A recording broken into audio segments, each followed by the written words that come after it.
Hello,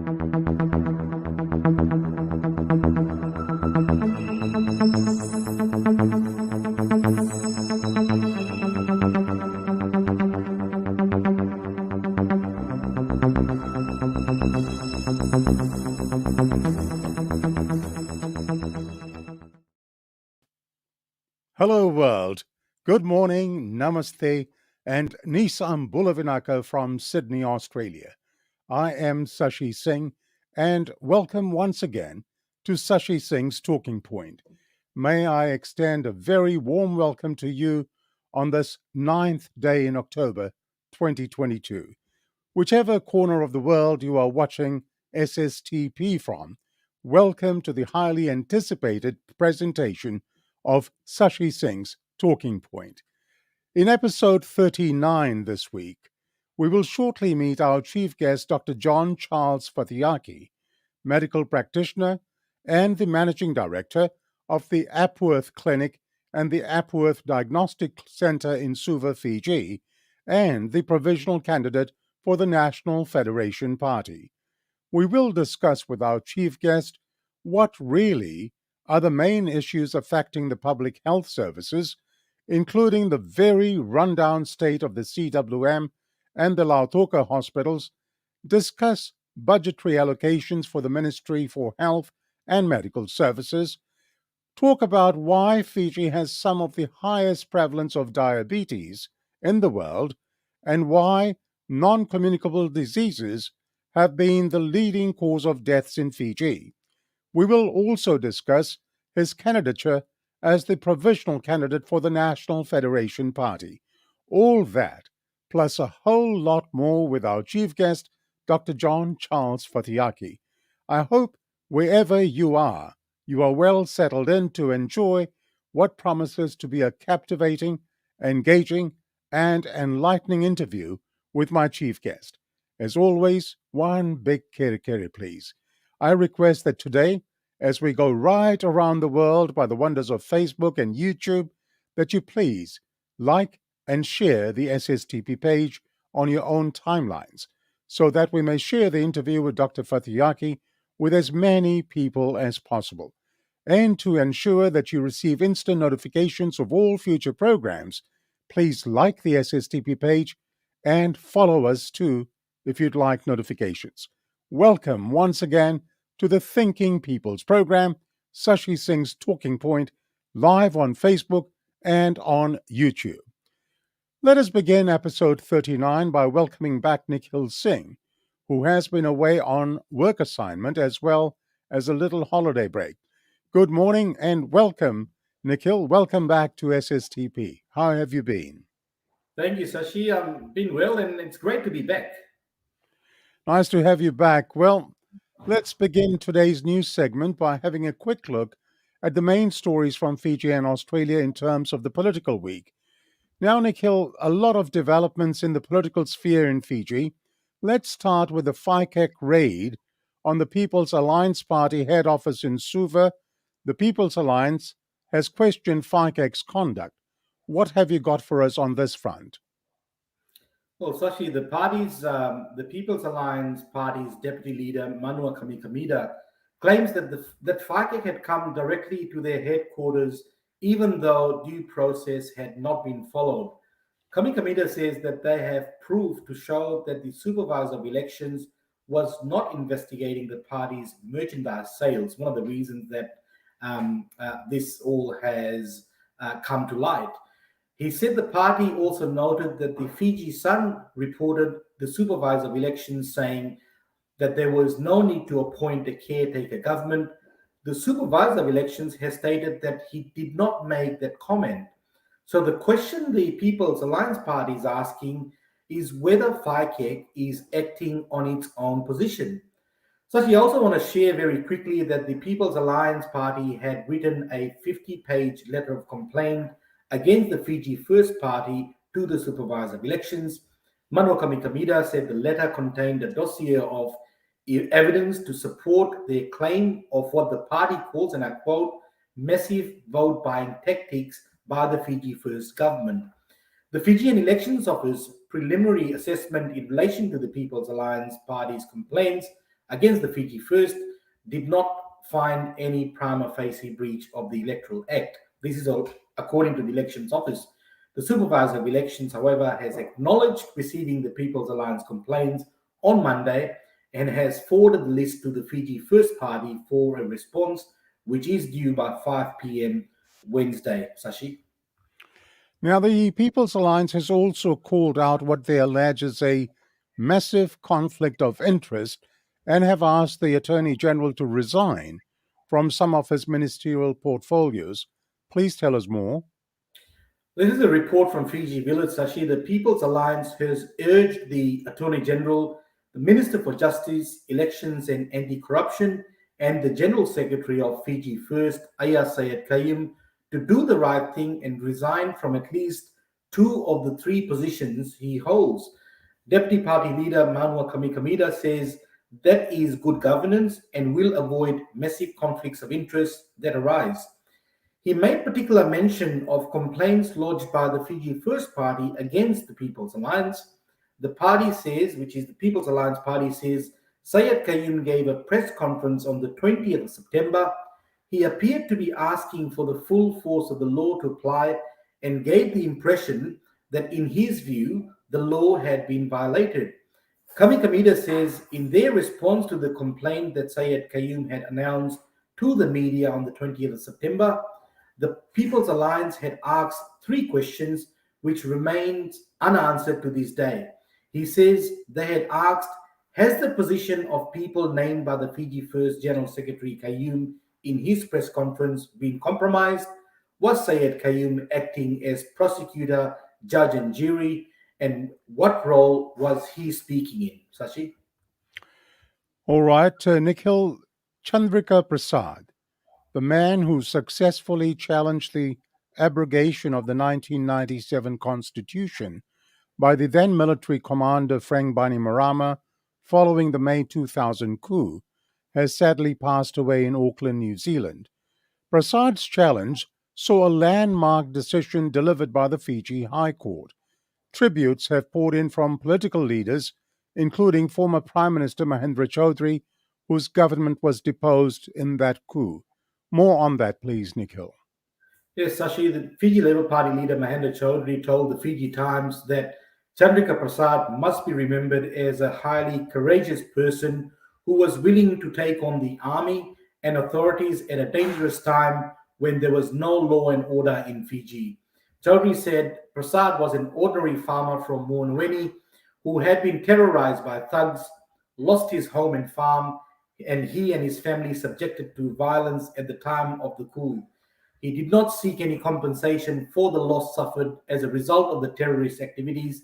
He only asked that his rights as a Fiji citizen be reaffirmed, that the 1997 constitution was still intact, and that parliament had not been lawfully dismissed, and that the elected government was the lawful government of Fiji.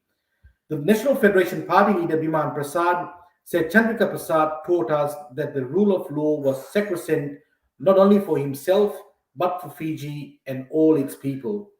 The NFP leader said the High Court ruling in 2000 and the Fiji Court of Appeal ruling in March 2001 was a shining example of how both the judiciary and those in national leadership at the time respected and adhered to the rule of law. Such as Professor Saista Samim, who was the Fiji Human Rights Commission director in 2000 and assisted the late Mr. Prasad in winning his case, said it was the most important constitutional case in the history of Fiji and probably for other jurisdictions as well. Shamim said this case was a lesson to those abusing their power throughout the world, and that sometimes an ordinary citizen like Mr. Prasad is able to turn back the tide of despotism. Yes, well, kudos to Mr. Prasad, and unfortunately, nothing ever came out of that High Court judgment, but let's leave that there for now. Nikhil, let's look at the contempt of court proceedings against Suva lawyer Mr. Richard Naidu. This matter was back in court last week. We now have a verdict on the Fiji Law Society's application to join as interveners. What was the judgment handed down there? Well, Sashi, the Silver High Court has refused the Fiji Law Society's application for leave to intervene in the contempt of court proceedings against Richard Naidu. In his written ruling, which is part of his written ruling, High Court Judge Justice Jude Nana Yakara said he sensed the Fiji Law Society wanted to intervene in the contempt of court proceedings against Naidu to influence the court's decision. Now, the High Court will deliver its ruling on the 14th of October in the matter where Richard Naidu is appealing against the High Court's decision against setting aside the ex parte order in relation to committal proceedings against Naidu and not to let Naidu's counsel to cross-examine the Attorney General. So, Fiji Law Society's application to intervene has been refused. There is this matter about cross-examining the Attorney General. We'll be back in court, Sashi. Yes, and we'll follow that very closely as well, Nikhil. Here at home, federal politician and One Nation Party founder and leader Pauline Hanson is in a bit of strife over alleged racial discrimination and racial hatred tweet targeting a fellow senator. The matter is with the Australian Human Rights Commission. Well, this is not the first time Pauline Hanson has hit the headlines, Nikhil. What's going on here? Racial hatred, is it? Sashi, Pauline Hanson making the headlines for all the wrong reasons again. The Australian Human Rights Commission has accepted Marine Faruqi's complaint against Hanson over alleged racial discrimination and racial hatred for her, I quote, piss off back to Pakistan tweet, with the Commission to consider the issue in light of Section 18C of the Racial Discrimination Act. Greens Senator Faruqi said she hoped to extract an apology at the very least from the One Nation founder, speaking of the immense toll of racism and health and well-being. Guardian Australia understands that the Australian High Commission has accepted the complaint. It will investigate and will approach Hanson to discuss a potential conciliation process, Shashi. And Nikhil, before you wrap up, our neighbours, the state of Victoria, approximately a month away from elections. What are the polls telling us about the elections? Yes, Sashi, if I'm not mistaken, I think 26th of November is when Victorians go to polls. The Victorian Premier, Daniel Andrews, looks set to secure a third term in office, despite waning support for his government and its flagship suburban rail loop project, which the opposition last month vowed to scrap if elected in November. The latest Guardian Essential poll of 536 Victorian voters found 35.3% intend to give Labor their first preference vote. That's a drop of 7.56 percentage points since Labor won the 2018 state election with a landslide 43%. Guardian Australia understands Labor's internal party polling is forecasting an overall swing against the government of 4 to 5%. Now, Sashi, that is significant. However, this, according to Guardian Australia, an essential poll, this will not cost them the election due to the high benchmark set at the 2018 elections. All right, Nikhil, and did I hear you whisper somewhere along the way this week that Fiji elections will be on the 30th of November? Sashi, don't hold me to that, but that's what I have heard. So let's just wait and see. All right, Nikhil. Well, 30th of November. We'll mark that on our calendar and let's see what happens. Nikhil, once again, thank you very much for your contribution today. Have a great day and a blessed week. Cheers now. Likewise, Sashi, thank you. Cheers. You are watching Sashi Singh's Talking Point on Facebook Live. We ask the questions that Fijians all over the world want answers to. As I say, Fijians want to know. Please like and follow the SSTP page if you have not done so. I have an important announcement to share with our viewers before we begin our program proper.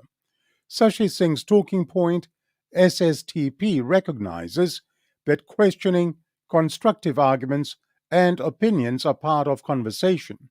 But posts with aggressive personal attacks, profanity, name-calling, swearing, defamatory in nature and/or threatening will be removed immediately and offenders will be blocked from being a part of the SSTP program. So let's all observe these rules and enjoy the program. Now it's time to meet our chief guest on Sashi Singh's talking point. Dr. John Charles Fatiyaki is a medical practitioner and the managing director of the Apworth Clinic and the Apworth Diagnostic Center in central Suva. He is one of 7 children, born and raised on the beautiful island of Rotuma before traveling to Fiji at the age of 6 for further education. Dr. John Fatiyaki attended the Marist schools in Suva and went on to complete his secondary school education at the Nathamboa High School in Lautoka. After a year at the USP, he traveled on a Commonwealth Scholarship and Fellowship Plan Award to study medicine in Australia and graduated as a doctor in 1984. He served briefly in the government health services in Suva and Rotuma before establishing a private medical practice in central Suva in 1987, operating as the Apworth Clinic, and this has been in continuous service for over 30 years, with an impeccable reputation for professionalism and sterling service. Dr. John Fatiyaki is a keen educator and has been an honorary senior lecturer and external examiner at both medical schools in Fiji and was commissioner on the Fiji Higher Education Commission. As a parent, he has been very actively involved in his children's education and has served as a past president of the St. Anne's and St. Joseph Secondary School Parents, Teachers, and Friends Association. He is the immediate past president of the Fiji College of General Practitioners and was honored with a life membership of the Fiji Medical Association in 2016 and has served on many statutory, corporate, and government boards throughout the years. He resides alternately in Fiji and Rotuma and has been very involved in Rotuman affairs over the past 2 decades as an advisor to the Council of Rotuma and was the last Rotuman senator in Parliament in 2006. He is a reserve army officer and a keen sporting shooter and is an inaugural and life member of the Fiji Shooting Association. He enjoys acting as well and made his mark in Professor Vilisoni Hereniko's movie The Land Has Eyes as the main villain, and his love for the outdoors has made him an avid hunter, fisherman, and hiker. He is married to Sineva and has 8 children and 8 grandchildren. With that introduction, it gives me great pleasure to welcome our chief guest to Sashi Singh's Talking Point this morning, SSTP for episode 39, Dr. John Charles Fatiyaki. Bula, welcome to Sashi Singh's Talking Point, sir. Thank you very much, Sashi. It's my pleasure and privilege to be with you, and thank you, and namaste, nisambula, nwaya, and greetings to all your viewers. Thank you very much. The pleasure is all mine, and it's always great to have a person such as you appear and grace my program, and I thank you for that sincerely. Well, Doctor, we have a lot to unpack today, and I need to ask you a lot of questions. We also have some viewers' questions, and as I always do, let me begin at the beginning by asking you, where were you born? On the island of Rotuma. On the island of Rotuma in the village of Motusa at the isthmus. For those who are aware, Rotuma has a narrow isthmus. I have been resident on the island at a point which is 100 meters from the north side of the island and about 70 meters from the south side of the island. So if there's ever a tsunami, watch out. I'll be the first victim. Well, let's not go there. Let's hope you are never affected by a tsunami. As I read in the introduction, it said that your early upbringing was in Rotuma until the age of 6 years. Do you have any recollections from that time, Doctor? Oh, absolutely, Sashi. I suspect that very much aspects of my character and memories are attributable directly to my first 6 years on the island. It was basically a carefree existence. There was a lot of laughter, a lot of friendship, a lot of familiarity and community. I lived in an extended village, if you could call it that, and grew up basically the child of many parents. Spent a lot of time playing. And like I said, there weren't too many restrictions. We didn't have too many limits to what kids could do. So we swam and we climbed trees and we played probably all the sort of things that my generation remembers as bringing a lot of joy. Those are essentially the greatest part of my memory. But again, I suspect that that has contributed greatly to the person that I am today. Those were what I term the good old days of innocence of youth, I guess. We were all unshackled in those days. We'd play in each other's compounds. As I said to one of my friends just the other day, Arthur Peters from Lotoka, I said, if you remember, Arthur, we'd share an ice block. We'd eat from the same plate. And those days have disappeared somewhat, which is quite regrettable. Now, Dr. Fatiyaki, what about your parents? What backgrounds were they from in terms of their livelihood, their profession? Well, Dad was a teacher, an educator. He was of the old school.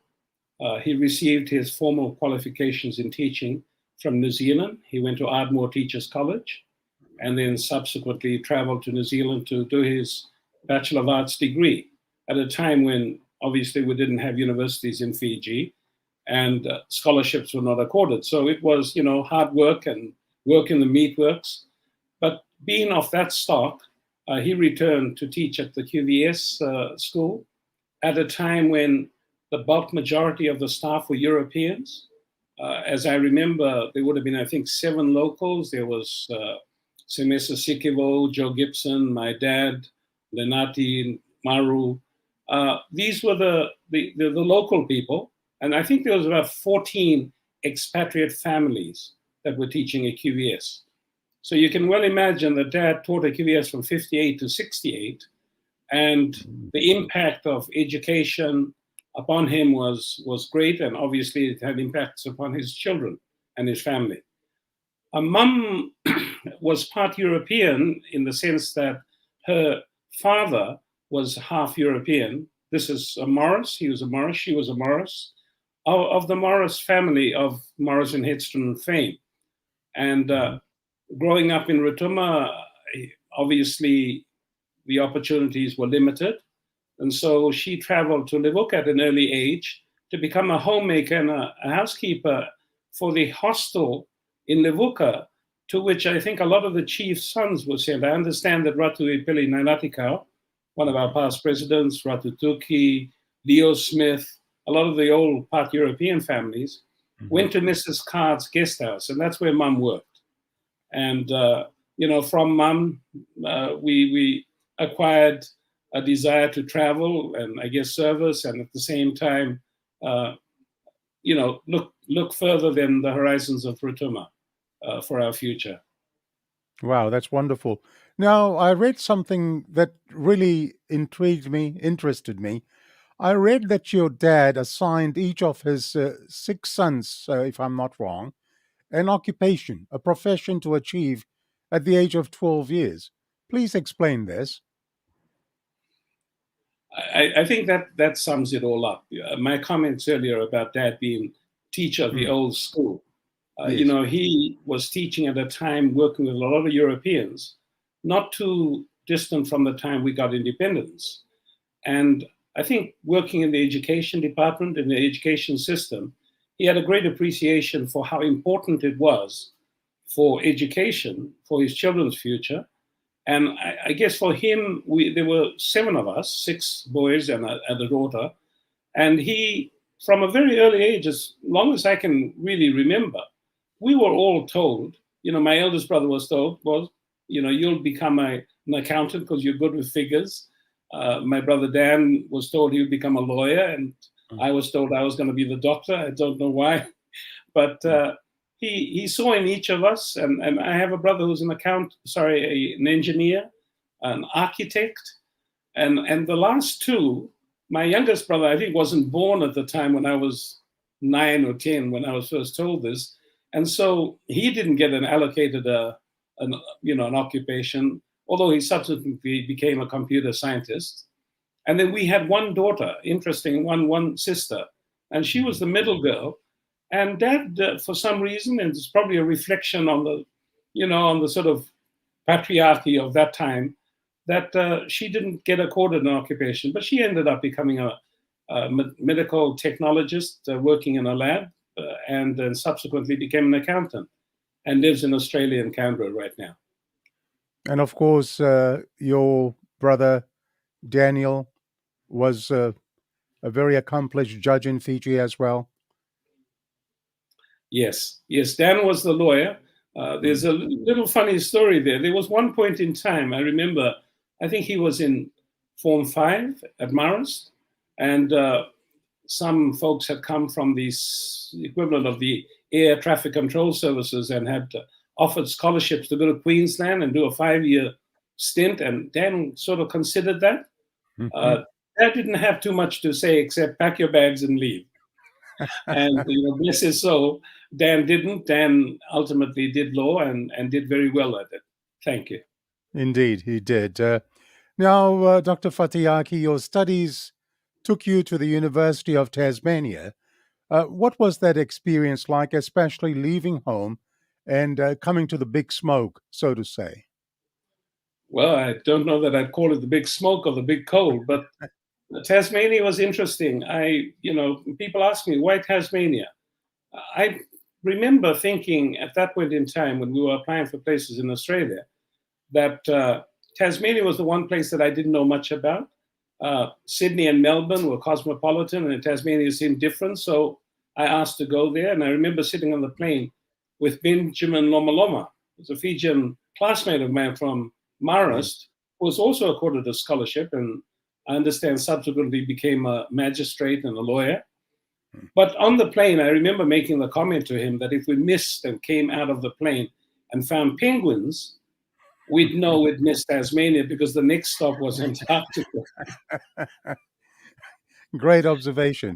Now, after studies, returning to Fiji as a doctor, that early experience, what was that like? Oh, fantastic.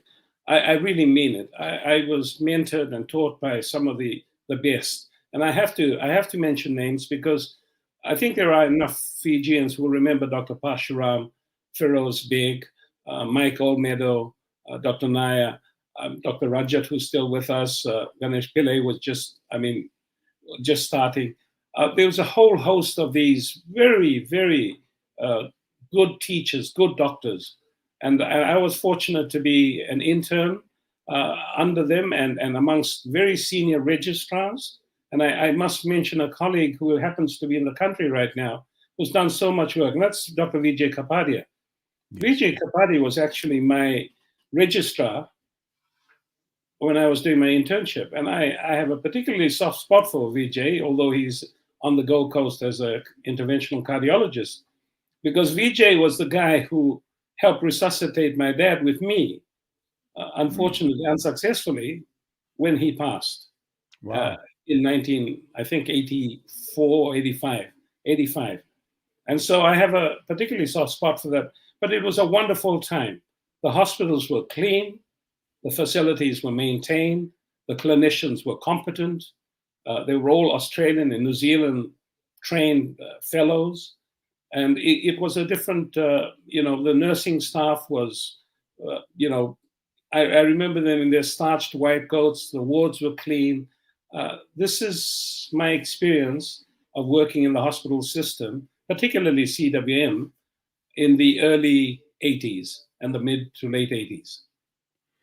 We'll come back and we'll discuss the health system in a little while, the current prevalent system. Now, you have this unique distinction in that apart from being a doctor, you also became a movie star. Let me share with our viewers that Dr. Fatiyaki played a role in the award-winning Rotuman language film I'll only say the English name, The Land Has Eyes, which was directed by Professor Vilasoni Herenico. The film made its world premiere at the Sundance Film Festival in 2004. Dr. Fatiyaki played the role of Poto, a corrupt court interpreter. Now, what was that experience like? Let me just say from the outset that if I had for one moment thought that that would have been screened in formal movie theaters, I probably would never have done it. My son, for those who've had the opportunity to watch the film, or for those who do, ultimately watch the film, my son is actually one of the main actors. He was, I think, 10 or 11 at that time, and had been approached by Visoni Herenico to act in it. So we were involved in that regard. My role only came about because we had a coup in 2000 when Visoni Herenico was filming the movie in Rotuma. And I happened to live very close to the parliament. And so when they shut all the streets and all the schools down, my wife suggested that we take my daughters who were at secondary school back to Rotuma and continue our education on the island. So I did. I traveled to Rotuma, and that was when Visoni Herenico and his team were filming the movie. And somewhere along a conversation, he came home and said, "Look, bro, I'm desperate." And I knew him from USB. He was senior to us by about 3 or 4 years. He arrived at my house and said, "I'm desperate. The bloke that was supposed to act as the interpreter, he speaks Rotuman and English, is not here. And bro, you'd suit the part perfectly." And that's literally how it was. I got handed a sheet of, conversations and dialogue for the movie. I said to him, "Look, if I'm going to do this, I'm going to, do it tongue in cheek. I'll improvise as I went along." And he basically allowed me to do that. And I did it, but we thought it was one of these sort of movies that academics make and screen at the University of Hawaii and, basically in the state of Hawaii. We didn't expect that it'd, get fame and be watched by numerous people. So a lot of my patients in the early days, and this is 22 years ago, would come into the office and they'd be pointing at me and saying, "Is that Poto?" To the appearance. But that's how I became involved in it. It was a different experience. I enjoyed it, and I hope that the viewers who watch the movie do enjoy it too. But all kudos to Visoni Herenico for putting the island and Fiji on the movie-making stage. Wonderfully done. Now, in 2006, you were selected by the Council of Rotuma to represent the 2,000-odd inhabitants of Rotuma, a dependency of Fiji, in the Senate of Fiji. You became a senator. How was that experience for you? Very humbling, a learning experience, albeit very short. We were appointed, I think, in June or July. And I emphasize, it was an appointment. It wasn't so much an election. There wasn't any campaigning. The council asked and nominated me to the Commissioner of Eastern's office. And I got informed on Thursday that Parliament was sitting on Monday, and would I accept? It's hard, and Rotumans understand this, to refuse anything that comes from the chiefs of the island. And I consequently accepted, felt very honored. Albeit it was a short stint, 6 months, but I had the taste of politics at that point in time, being a member of the Senate, and also, very importantly, being a member on the, I think, Social Welfare Committee. And this was the time when we actually were the ones who passed the Employment Relations Bill that is in existence right now. I remember Agni Deo Singh, Bernadette Nganilau, I think, were amongst other prominent people on that committee. And we worked well together. We worked well, and I think the Employment Relations Bill was a landmark legislation for employers and employees, and stands to this day. Dr. Fatiyaki, if I may ask you, what is your earliest memory? Joy and happiness in Rotuma. carefree life, just unbridled with any concerns of the modern world, running freely, safely, uh, and securely in that kind of an environment. A wonderful time. And these days, when you go back to Rotuma, what's that feeling like? What sort of buzz do you have? Oh, it's well, I say that I live alternately in Rotuma. In 2020 and 21, I spent 9 and 10 months respectively on the island in the year, each year. So Hmm. for me, it's comfortably home. It's where I came from, and it's where I'll ultimately end. I have a home there. I have the opportunity to travel and take my kids there and my grandchildren. And as a doting grandfather, I want them to experience what I did, and hope that my children will avail themselves of that opportunity. But no, it's wonderful. I'm eternally grateful to the island for everything I've done. Great. And who would you say was the earliest influence in your life? Undoubtedly, my grandparents. Mhm. There's a commonly practiced tradition, I'm sure, amongst many Fijians and Rotuman communities where grandparents adopt or take over the tutelage of a child because, there are too many in the family, or assist the parents. I happened to be the selected one, and therefore I stayed on the island while my brothers were living in Fiji. And they, no doubt, my grandparents were very uh, communal people, very kind, generous, and they invariably impacted greatly everything I think about in terms of how I behave, in terms of how I act. So they would have Great. been the most important, people who affected me. Great, great memories indeed, Dr. Fatiyaki. Have a little break, have a sip of water if you need to. You are watching Sashi Singh's Talking Point, and our chief guest today is Dr. John Charles Fatiyaki, medical practitioner and provisional candidate for the National Federation Party. Please like and share the SSTP page on your own timelines so that as many people as possible can be part of today's interview. Well, thank you into that insight into the man without the stethoscope, Dr. Fatiyaki. Now we begin our interview proper, I guess, and I need you to put on your dual doctor's hat and the politician's hat on now. We have a lot to discuss on the health issues affecting Fiji and Fijians as well as matters of politics. The first question that I have for you, just generally, what is wrong with the health service today? Pray do tell us. I pause, Sashi, because Hmm. I guess the more appropriate question is what is right with the health service today? Because there's certainly lots wrong with the health service today. And I think that is self-evident. I made the comment earlier when somebody asked me to comment on how good our hospital services were. And I said you'd have to either be blind or dishonest to think that our hospital services were any good. Sad to say, I must be honest and say that our health services have a lot wrong with it.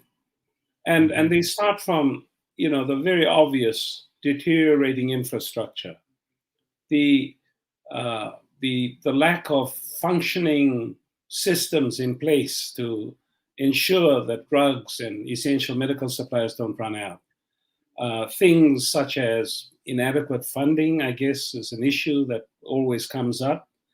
Uh, the lack of opportunities, I guess, for many of the professional staff, that certainty and surety, the interference with the running of the medical services by non-medical people. I think this is a major concern in terms of the accreditation of doctors and pharmacists. That is something new that has occurred recently. That is something that invariably diminishes morale amongst the profession. I know that there is significant disconnect and discommunication between the powers that be and the ministry's administration and the people on the ground that provide the services. And I'm sad to see that these things exist. These are areas that did not exist when I returned and entered the medical service some 40 years ago. And I think we deserve better. Those, in a nutshell, are some of the issues that, straight off the top of my head are wrong with the medical services. I could spend another 15 to 20 minutes detailing that, but I'm sure we can come to individual things as you raise them. We sure will. Now, that's a great summary that you've just given. Let me tell our viewers that I will try to unpack different facets of our health services today, raise those different issues with Dr. Fatiyaki as we go through this interview. Now, as I said, a great summary of things that are not really working. Let's try to unpack some of these things. Just this week, Dr. Fatiyaki, as you'd be aware, the Pacific Island Pacemaker Services chairwoman, Dr. Fiona Riddell, said that the CWM hospital was run down. The hospital is very run down, as in Lautoka. I have not seen improvements in the hospitals since I've been coming, she said. And she has been visiting Fiji since 2001. That is 21 years. Why is the state of hospitals so bad? I know these are huge questions, but primarily, what can you put your finger on? And as I said, we'll unpack different facets of it. Sashi, thank you for the question. And before I address the question, proper, may I just say to specifically Dr. Fiona Riddell, who I don't know personally, but I'm acquainted with the work that she's been doing in visiting Fiji. And let me just thank her on behalf of my colleagues in the profession, and I guess the people of Fiji for the sterling work she's done in providing pacemaker services. I would like to think that our ministry and the government will recognize the comments that she made were made at the end of, I guess, the end of an interview that showed and expressed her frustration with the lack of communication that over many years she has attempted to bring to the notice of the ministry. I think they're honest criticisms from an outsider, and I think we should be grateful for that. As to the deteriorating state of the infrastructure, specifically the CWM and Lautoka Hospital, I think first and foremost, we have to recognize that age plays a part. So if we talk about the Colonial War Memorial Hospital, that was memorizing the First World War, the 1917. So we're talking about a building that is over 100 years old. Wow. Lautoka Hospital was built as a gift from the UK government. I remember as a student at Natambua, they were just building it. And so that's over 50 years old. Any building in the tropics, physical structure is going to deteriorate. Now, having said that, there's no excuse for the state of disrepair that we find the two hospitals in this day and age. We can criticize, poor maintenance schedules. We can criticize the lack of funds. We can put blame on all sorts of, reasons. I think at the end of the day, I think it's a lack of pride. I say that with some reservation because, and let me explain myself. The impression that anybody gets of the hospital is in how it appears to you. And when I say it appears to you, I mean the corridors, doors that have fallen off the hinges, window panes that are missing, toilet bowls that are broken, blocked plumbing in toilets. Now, Sashi, I'm not talking about $1 million fixes here. No. I'm not talking about $1 million fixes. These are things that any self-respecting authority could address immediately with hundreds of dollars or thousands of dollars if they had pride in its appearance. And it would make a difference. If you walk down a corridor where the tiles are falling from the walls and every third tile is missing off the floor and, water's dripping in through the roof, that becomes an impression for patients that makes you probably even more sick than when you walked in. So my point I'm making is I think there's a lack of basic pride. I mean, there's all the other issues with age. There's all the other issues to do with funding and maintenance schedules. But I think there has to be a change in how we view our hospitals and the infrastructure, because the fixes for many of these issues, as I say, they're not in the millions of dollars. They just require you to want to get it done. And if you want to get it done, you can get it done very quickly. And I think that requires a major paradigm shift in the way people in administration and in power and in control manage our hospital system. Well, nicely put, because if you really look at maintaining something, if someone had purchased a motor vehicle, you've got to keep it serviced, putting oil in it, checking tire pressures, water, etc. And people go out of their way to make their vehicle look very, very nice and clean. Having said what you have just said, let me ask you, who is the blame to be apportioned to? Someone has to be accountable. Now, if this was a private sector corporate organization, surely someone would be sacked by now. The CEO would have been gone long, long time ago. What are your views on that? Your thoughts? I pause because I think we have to see it in the context of a time frame. Mhm. I'd say the deterioration has been ongoing over the past 20 years, but it's become really bad and evident over the last 10. So the powers that be they the government, be they the administrators of the budgetary allocation for health in the Ministry of Health, they need to take the rap for this. I would not extend it to the clinicians and the practicing physicians and the doctors and nurses on the ground, because the reality is these things are beyond their job scope and their abilities in terms of what they can do. This, at the end of the day, is at the very top. And we have to apportion blame to where it belongs. The buck has to stop with the minister, his office, and if he has to apportion some of that blame to cabinet and the government, then so be it. All right. Now, often I've heard that there's a shortage of medications, shortage of essential items in the Fiji medical services. Why would this be prevalent in Fiji? I mean, it's a matter of supplies. Yeah.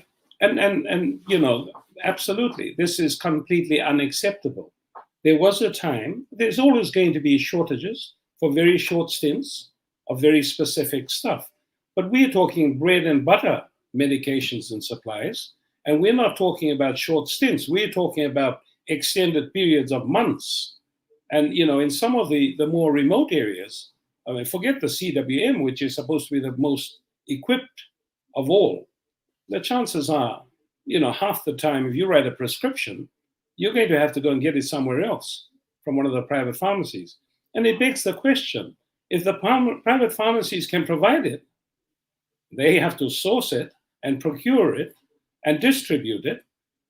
If they're not running out of supplies, then obviously the problem lies in what I call the functioning processes or the dysfunctional processes in terms of procurement, order, assessment of needs, and distribution. And that's just a breakdown of the system, a lack of prioritizing the importance of these. And I don't think there's any excuse.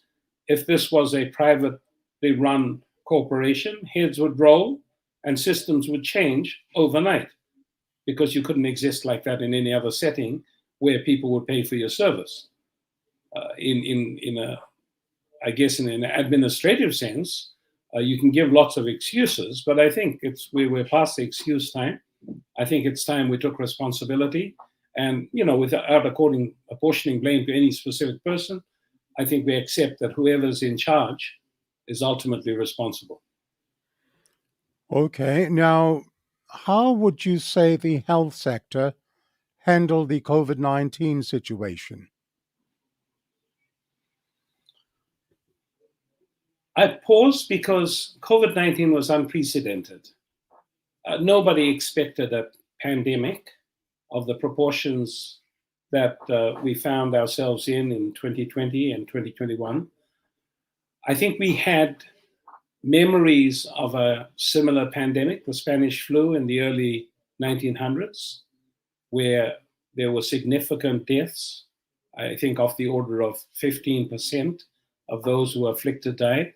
And I guess set against that background, we were unprepared, as was probably most of the rest of the world.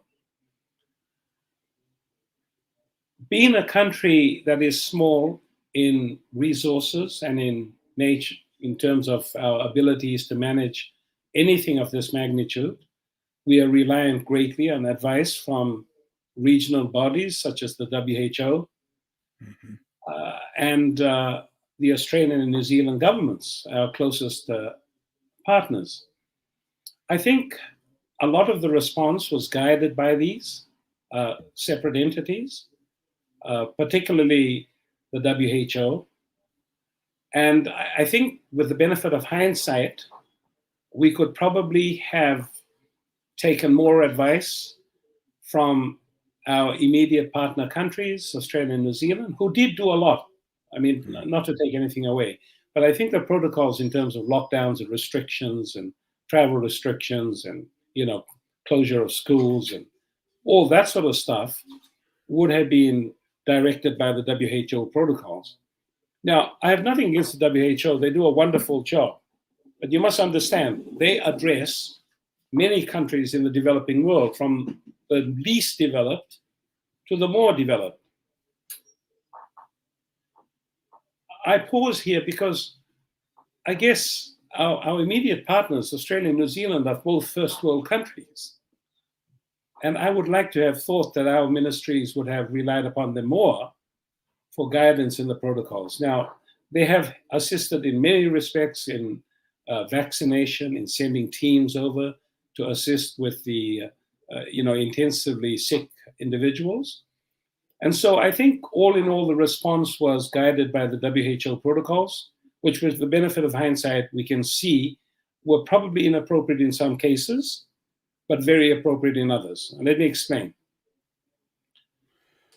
There was a failure in our initial lockdown. There was a delay. We knew that the virus had gotten out of China. We knew that it was going around the world. And I forget exactly how long it was, but we stayed continually repatriating people from abroad weeks beyond when other countries had closed it. And I think given our limited resources on the ground to deal with a catastrophe such as that, and again, I emphasize, this is with the benefit of hindsight, we probably could have closed off a little earlier, and that would have been a failure that we can learn from. But another area that I feel very strongly about, and has been espoused by other colleagues, is the area of the lockdowns and the closure of schools particularly. Now, early in the piece, we knew that this virus was not going to turn out to be like the Spanish flu. We knew that the mortality figures were not going to be 15 to 16%. They were hovering around 1% or less. Mm-hmm. We also knew that the disease was particularly dangerous to the elderly, and by that I mean the age of 70 plus, those who are immunocompromised, those with pre-existing medical conditions. But we also knew very early in the piece that school-age children from the age of 5 to 18 almost never got very ill, and certainly very, very rarely would we hear a case of fatality. Nothing more than you might get with the flu. And yet we chose to close all their schools for 2 years. Now that was the easier thing, to apply something like that. And I think we could have probably addressed that a little different. Certainly with the benefit of hindsight, I'm sure we wouldn't have done it that way. Having said that, the overall response in terms of vaccination was very good. We vaccinated early. We knew that we didn't have the means to cope with massive admissions of, patients in respiratory failure We didn't have ventilators and trained personnel and facilities to cope with a massive influx. And therefore, we needed to get the vaccination rollout. And I must give credit where credit is due. Our vaccination protocol was amongst the best in the world. We got 98%, I think, of our population vaccinated very early in the piece. And as I speak, there are booster programs going on. So all in all, I guess one had to err on the side of caution. It was unprecedented. I think Dr. Neil Sharma mentioned that it was a mind-boggling experience and, extremely sickening. I agree. I think we were all terrified. And I speak as a doctor. We didn't know what to expect. I think that's true for most of us. And we had to, I guess, act on the run. And I think all in all, we came out better for it. And, like I said, the vaccination program was wonderful. But there are other areas we could have learned from. And with the benefit of hindsight, we could probably have done a lot better. Having said what you've just said, Dr. Fatiyaki, does Fiji now have sufficient vaccine supply, for instance, in the event that we have another phase of the virus, another a different form of virus in relation to COVID?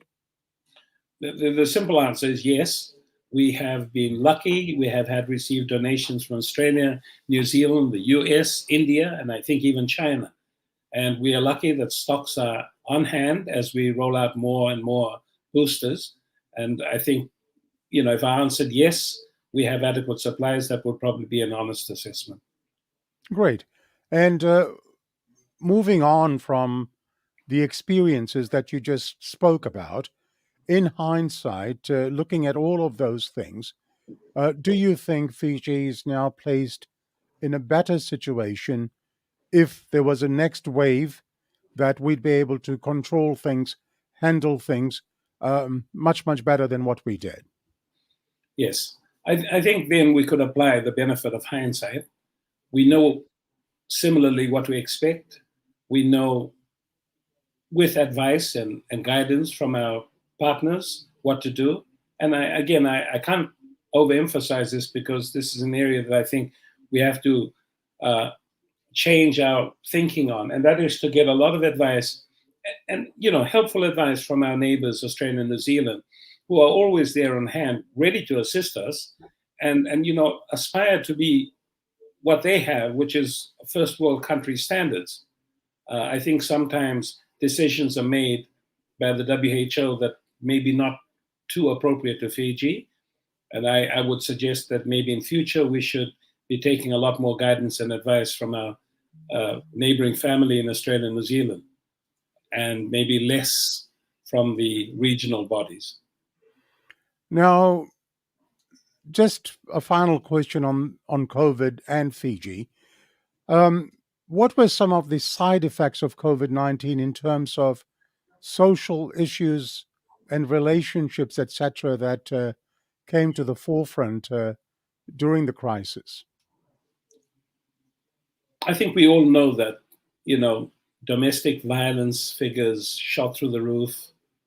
My understanding is that abuse cases elevated. There were suicides. There was a lot of depression noticed amongst particularly students and younger people. And I think these were all impacts directly related to the measures that were imposed rather than the COVID itself. So the COVID resulted in the lockdowns, resulted in school closures, resulted in the closure of religious places of worship, for instance. And all these restrictions had the effect of isolating individuals from communities where individuals got a lot of their support, their sense of fellowship and friendship. And I think these all contributed to the noted effects that came as a consequence of COVID. With the benefit of hindsight, we probably would not be as aggressive, maybe. We recognize that sometimes we've got to learn to live with these viruses and ensure that our protocols for treating those who are particularly vulnerable are applied. and different protocols applied to those who are less vulnerable, as many countries have done. I think we're better prepared in that way should another epidemic strike. And that's if we're willing to learn from our past experiences. That's the million-dollar question, I guess. All right. Let me now address a very serious problem that confronts Fiji, and that is how to maintain a good retention rate of our trained medical personnel. Why is there such a large number of resignations of doctors and nurses? Why the brain drain overseas? Is it simply greener pastures, more money, or is there something that goes towards an unsatisfactory or not being satisfied in the profession in Fiji? I think the latter, Sashi. I think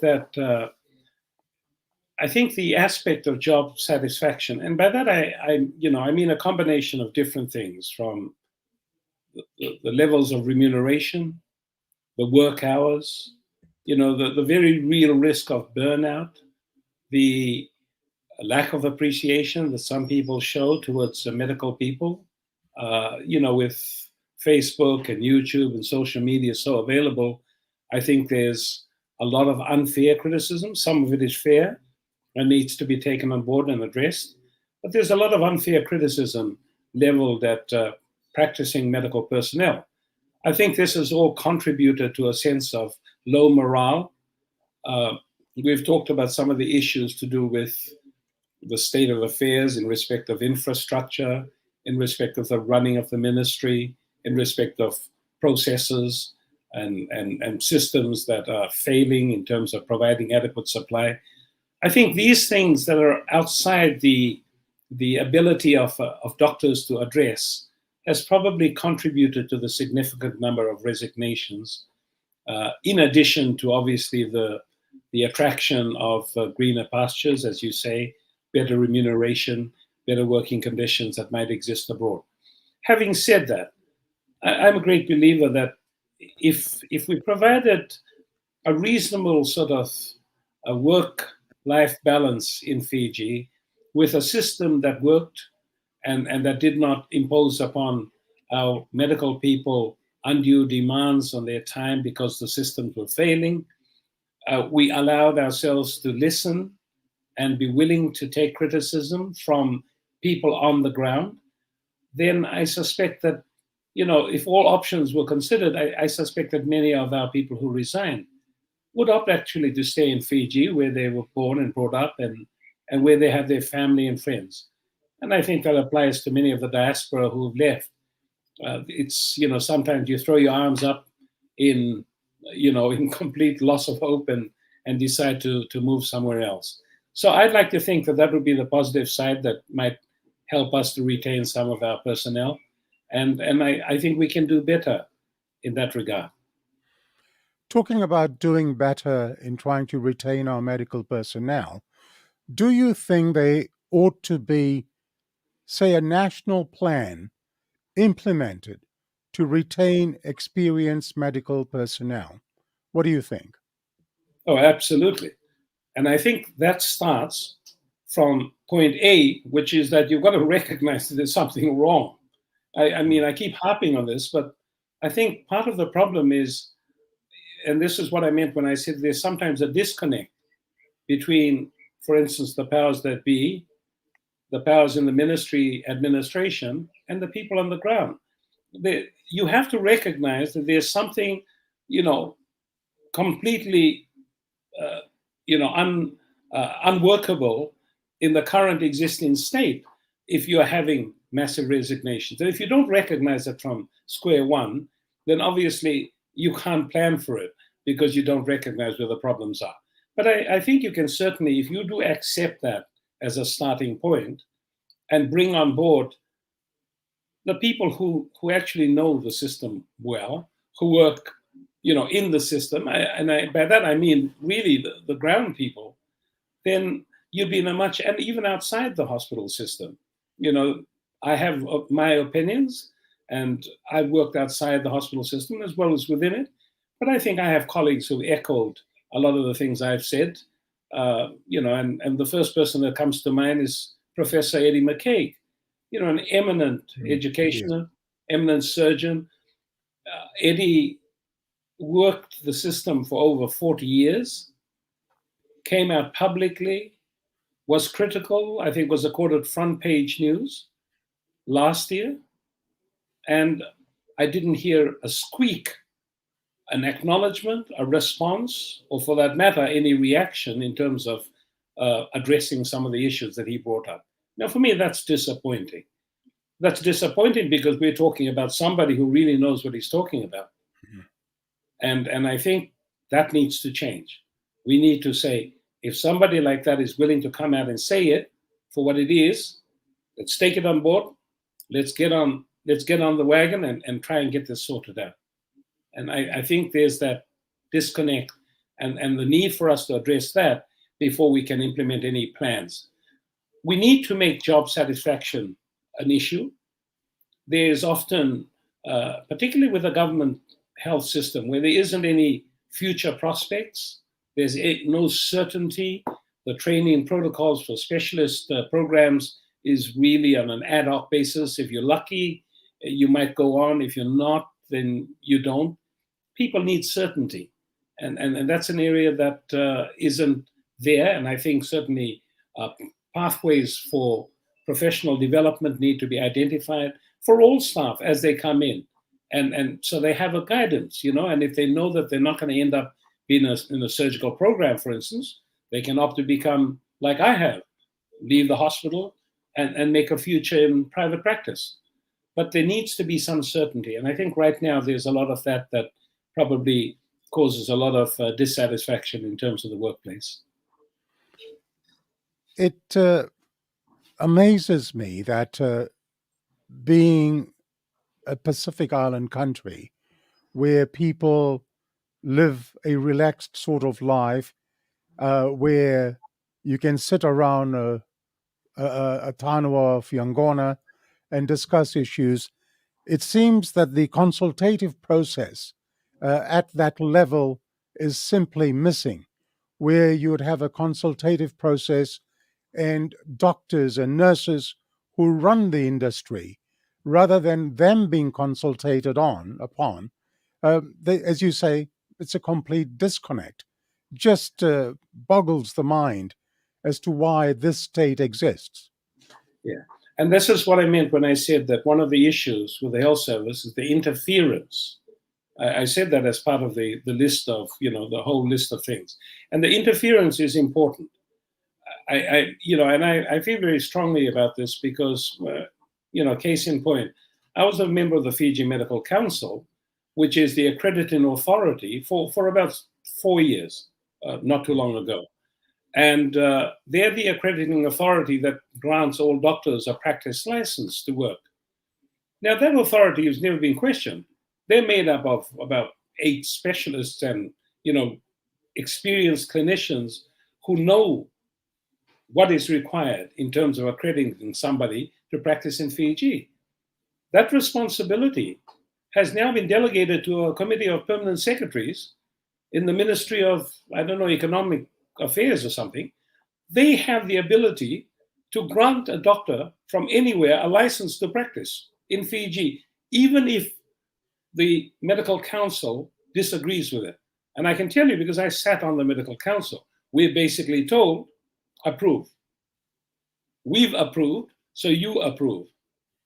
Now, that sort of thing is unheard of. And for some of my professional colleagues, I can imagine that they have not raised it as an issue. Some of them have their jobs at stake, and they don't want to rock the boat. But I can tell you, I don't think there's a doctor present amongst that meeting or amongst my colleagues who would think that anything like that could exist anywhere else in the world, that the accreditation of doctors to practice in Fiji, and they've just done that to the pharmacists too. The Pharmacy Profession Board has been scrapped. I understand that it's gone under the gambit of the Fiji Consumer and Commerce Commission or something of that sort, that will now accredit who's the appropriate person to open a pharmacy. These sort of interferences were unheard of, just didn't exist, and for good reason. These things happen now, and I'm not surprised that there's a lot of pushback and disharmony and dissatisfaction with the workplace. Dr. Fatiyaki, let us take a look at the budget allocated to the public health sector. In the 2022-2023 budget, the allocation for the Ministry of Health and Medical Services was $395.1 million. Now, do you think this is adequate, or do you think there ought to be a larger increase in the budget allocation? Good question, Sashi. And I guess we all know that every ministry will want more. So that would be the starting point. But having said that, I think the WHO has set as a standard, a guideline, which is that I think 5% is their recommended minimum allocation of your GDP to your health budget. That allocation of 5% of your GDP for Fiji, I think, is about 3.8%. And 3.8% is obviously not the recommended, I guess, gold standard that WHO has spoken about. So there's certainly a need, or certainly a desire, to be altered to better address that discrepancy. To put it in context, the United States, I think, accords about 19 to 20% of its budget, its GDP, to the health budget. Australia, places like Australia, I think it's close to 10%, 7 to 10%. So our 3.8 could certainly be improved, certainly to the bare minimum, which is what WHO has said, of 5%, and I think that would make a difference. So yes, I think that we could get a bit more, and I think that would be probably a right step. Okay. As a medical practitioner, when you see the supply chain of medications and consumables, the question that I ask you is whether this is adequate in Fiji right now. There has often been cries that there are not, in terms of availability, sufficient medications available in Fiji. Supplies are somewhat scarce. We've addressed this a little earlier, but in a little bit more detail, please, Dr. Fatiyaki. All right, so the simple answer is no. It's not functioning as it should. The controls are in the ministry's processes for assessment of the amounts that are required, the procurement from suppliers abroad, the acquisition of this, the distribution, the storage. Obviously, these functioning systems, and I'm going back now over 10 years to when they promised that they would, address this in all sincerity. And I think the Fiji Pharmaceutical Board or the pharmacy board under government is the one tasked with it. Obviously, the individuals involved in finding a solution to this can't do it. And I'm sorry to say, but the fact that our private pharmacists can pretty much acquire anything I've asked them for in the context of my practice within a fortnight, I can ask for anything, literally, and they can acquire it. Tells me that something's not working in the system. And I know because the system worked 20 years ago, 30 years ago.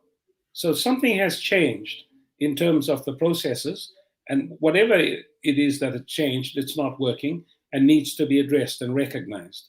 So the answer simply is no, it's not working, and we need to address it, at the level of aspiring to what, for instance, the private pharmacies are able to do. There's that huge Fiji Medical Supplies building near this Fiji Golf Club. What are they doing? I mean, shouldn't they be stocking up on all essential medications, etc.? Look, I feel it would be unfair, Sashi, for me to talk too much about it, because obviously one needs to know a bit more detail where the dysfunction in the system and in the processes are. But again, I emphasize, I think with many of these issues, there isn't an end point. People keep mentioning, yes, there is, and we're working on it. And you can't work on it for 8 to 10 years and not find a solution. Certainly in the private sector, that would be unacceptable. that building, I agree. I mean, when it was built, it was specifically built to address the issue of adequate stock and supplies that didn't expire, and that would be managed from that facility, which was a gift, I think, from the Australian government. Mm. It's an impressive structure and was meant to have solved the problem. It hasn't. The problem still exists. I need to know more in detail where the problem is, but I'm sure it's not an impossible, insurmountable task to address. I respect your views on that. Now, let's talk about technology in the health sector. What are the needs? Is there anyone out there that highlights the urgent needs of the nation in terms of much needed technology? Yes, I think in all areas, whether it's for diagnosis, so, the machines that we use for diagnosis, we're still lagging behind the optimum in terms of technology for treatment. I'll give you an example.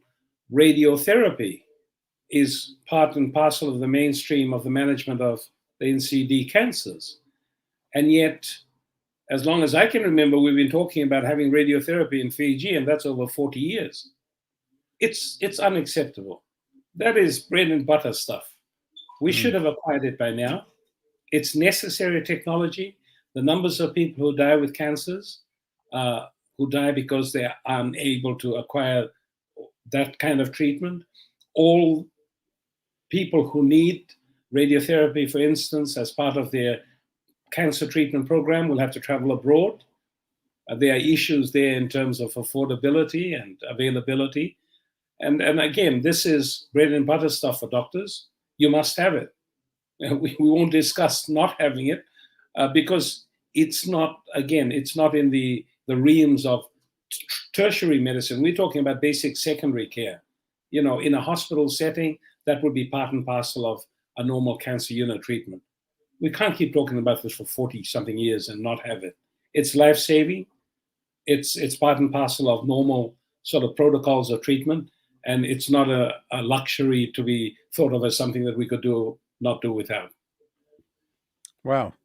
Now, there was a cancer center that was mooted for 1st April 2020. Do you know what happened? Is this cancer center up and running, or is this another one of those broken promises? I think we certainly have how should I put it? We've come a long way in terms of facilities for cancer patients from when I was working in the hospital. Having said that, we're also far short of what a cancer center would aspire to have. So we have a trained cancer specialist, and I presume a few trainees in tow. We have trained nurses. We have access to a certain number of chemotherapy drugs. But again, a cancer unit in any sort of setting would normally include radiotherapy. We don't have it. A cancer unit would include many drugs that I know for issues of affordability or whatever, our cancer specialist is unable to access. So yes, we have halfway there, or quarter way there, but we're certainly a far distance from what we aspire to have. And again, these are areas that need to be addressed because they're bread and butter stuff for doctors. They're life-saving. Now, what are your views with regards to the government contracting out health services to an overseas entity like Aspen under the private partnership agreements? It would not be fair for me to have too strong a view about it, Sashi, because I really don't know enough about it. I don't know what the financial implications are. I don't know what the agreements are. And I think it would be unfair to all parties. Suffice to say, my observations are, one, we need a change in terms of the management of hospitals. Not just the infrastructure. We need a change in the processes and in the entire management approach to managing a hospital. And if we were to source those assistance from anywhere, it would be, for me, Australia and New Zealand, which are both first world countries with excellent standards of care.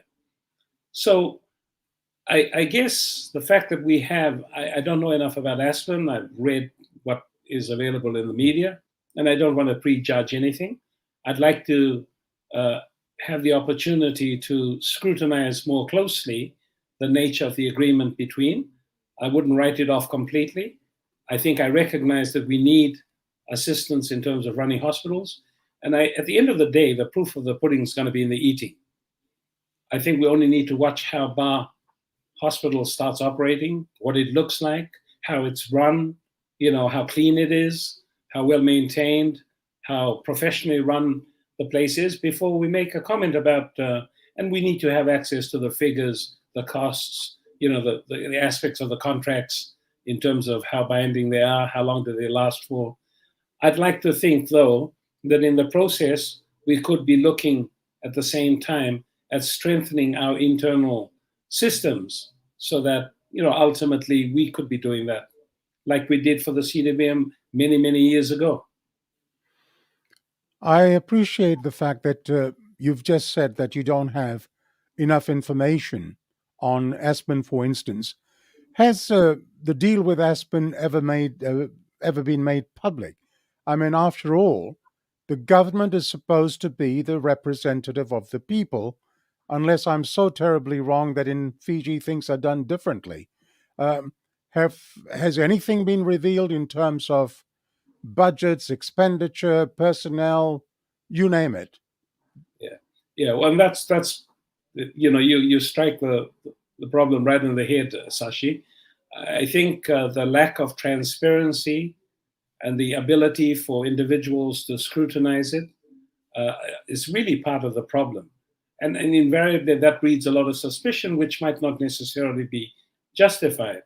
But like you rightly point out, in a normal sort of democracy, we would expect that scrutiny of these figures would be something that, for instance, the opposition party would be able to do in Parliament. And my understanding is that those figures are not available. And unfortunately, because of that, I hesitate to make a profound statement about, the deal that was struck with Aspen, except other than the comments I've noted in terms of where we've accessed them from. The fact that we are going to see the fruits of their products, I think within the next few months, you'll be able to better assess how those things have been run. And I think invariably it will come out into the public domain, the nature of the agreements that were binding, I guess, for the government and Aspen. Dr. Fatiyaki, in your view, are there any alternatives to, say, the Aspen arrangement? I mean, do we have local expertise to carry out the exercise ourselves? I know that Dr. Karam Singh, who's based here in Australia, and I believe I may have the name wrong. I think Dr. Michael Narayan, if I'm not mistaken, they plan to set up something in Fiji, but they've just been going around the hoops in that bureaucratic tangle. Expertise. Do we have locals or former locals who have that expertise that Fiji needs? The simple answer is yes. We have them here, probably, in limited numbers, and certainly in the diaspora abroad. I think we have, lots of people who have a vested interest in improving health services in the country. I think we need to develop within ourselves the ability to manage hospitals professionally. Unfortunately, that is not the case at present, and I think we certainly need assistance. And if we're going to, again, I emphasize, we're going to source that assistance, then Australia and New Zealand are probably our best bet. They're familiar with our systems. They are first world countries with a standard of care that we should aspire to. And that being the case, we need to make the necessary changes and steps to acquire it. Thank you, Nikhil. You've just reminded me, Dr. Michael Chandra, I think was the name I was looking for. Dr. Fatiyaki, have a little break. You deserve it. I find your responses absolutely captivating. Thank you very much for that. We still have a lot of things to unpack. You are watching Sashi Singh's Talking Point, and our chief guest today is Dr. John Charles Fatiyaki, medical practitioner and provisional candidate for the National Federation Party in the forthcoming general elections. Please like and follow the SSTP page so that as many people as possible can view today's episode. And if you have recently started following SSTP, let me tell you that you can watch all the previous programs from episode 1 to last week's episode 38 by going to the SSTP page on Facebook or on YouTube. You can watch at your own leisure and pleasure SSTP, the Thinking People's Program. And there was a comment a little while ago from Bimal Raj Singh, who said that I was making money out of this. Well, Bimal Raj Singh, let me tell you, if you've just joined SSTP in recent days, you don't know what this program is all about. And all I'll say to you is that wisdom has been chasing you, but you've always been faster. Okay? So, be ready to get it as you give it. Let's move on. Dr. Fatiyaki, let me now address some mental health issues with you. Figures released in Fiji shows a rise in the number of suicides, rise in cases of anxiety and depression. What emphasis has been given to mental health issues in Fiji these days? The short answer is not enough, but I'd have to say that's existed for a very long time. Certainly psychiatry, in the field of psychiatry and mental health, have been on the peripheries of medical care and probably accorded the not as much importance as maybe we recognize now in this particular world, which is globalized, which has stresses that are associated with all sorts of things in our daily lives, that has become a major part of health care and health needs. And so I think certainly not enough has been done. Having said that, in the recent few years, there's been a recognition that we need to do more, and certainly more emphasis has been placed in terms of the training of doctors, as well as the postgraduate training in terms of workshops. Let me put things in context, though, Sashi, to give you an idea of how disproportionate our system was in comparison, say, to the Australian system. You alluded to the fact that I went to Tasmania for medical school, and one of the things that astounded me, and Tasmania is a good comparison, you see, Tasmania had about, in the late 70s, had about 400,000 residents on the island, when Fiji had about 600,000 population. The biggest hospital in Tasmania, when I was there, was called the Royal Derwent, and it was a psychiatric institution that had 900 beds. Wow. The second largest was the Royal Hobart Hospital, which had 500. Now, given that at that time, I think St. Giles had 150 beds, that gave you an idea about sort of the allocation of resources in terms of mental health. Now, obviously in Fiji, we had an extended sort of community of church, religion, family, villages that helped to cope with a lot of mental health issues. But having said that, that is the significant difference in terms of the amount that been allocated to mental health in terms of importance. And likewise, as a medical student, I can tell you that the brackets that were the time frames that you had attached for mental health and psychiatry was equal to medicine, surgery, obs and gynae, and the others. In Fiji, there'd be less than 5 to 10% of the medical students' time being allocated to a stint in psychiatry. So I think these are areas that are recognized now. I think steps have been taken to address the issue of training in mental health, as well as in terms of management, in terms of hospital beds, in terms of psychiatrists, etc. Now, Dr. Fatiyaki, what are causes of such deaths like the huge number of suicides? I remember here in Australia, when the economic situation was very bad, rising mortgage rates, etc., a number of farmers in rural areas just couldn't cope up, and some of them took their lives. That became a real factor. What about in Fiji's situation? And particularly where we see that men are superseding women in suicide by hanging. Any thoughts on that, sir? Yeah, well, I think if you look at the sort of national statistics, we have a prevalence rate, I think, of about 9 for every 100,000. So, that works out at about, we have, I think, 100 odd suicides in the last 2 years. Those are the figures that come to mind.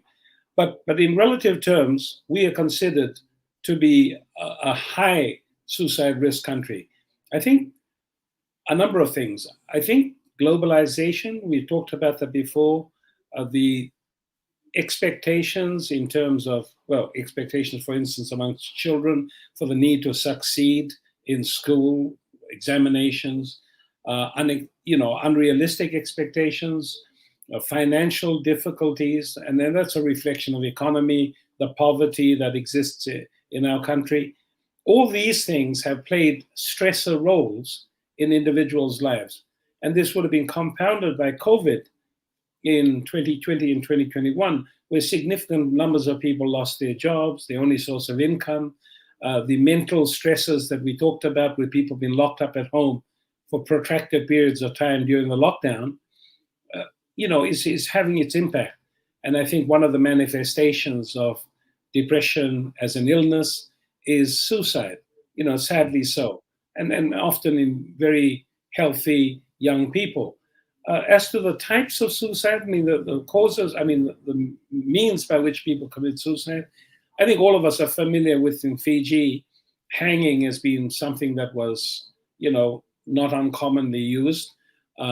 We know that many suicides in the olden days, certainly when I was a young hospital resident, the use of paraquat poisoning was particularly high, and that had a lot to do with its availability and its effectiveness as a poison. Short of arsenic, I think you couldn't imagine anything more toxic, that would kill you. It was almost guaranteed success.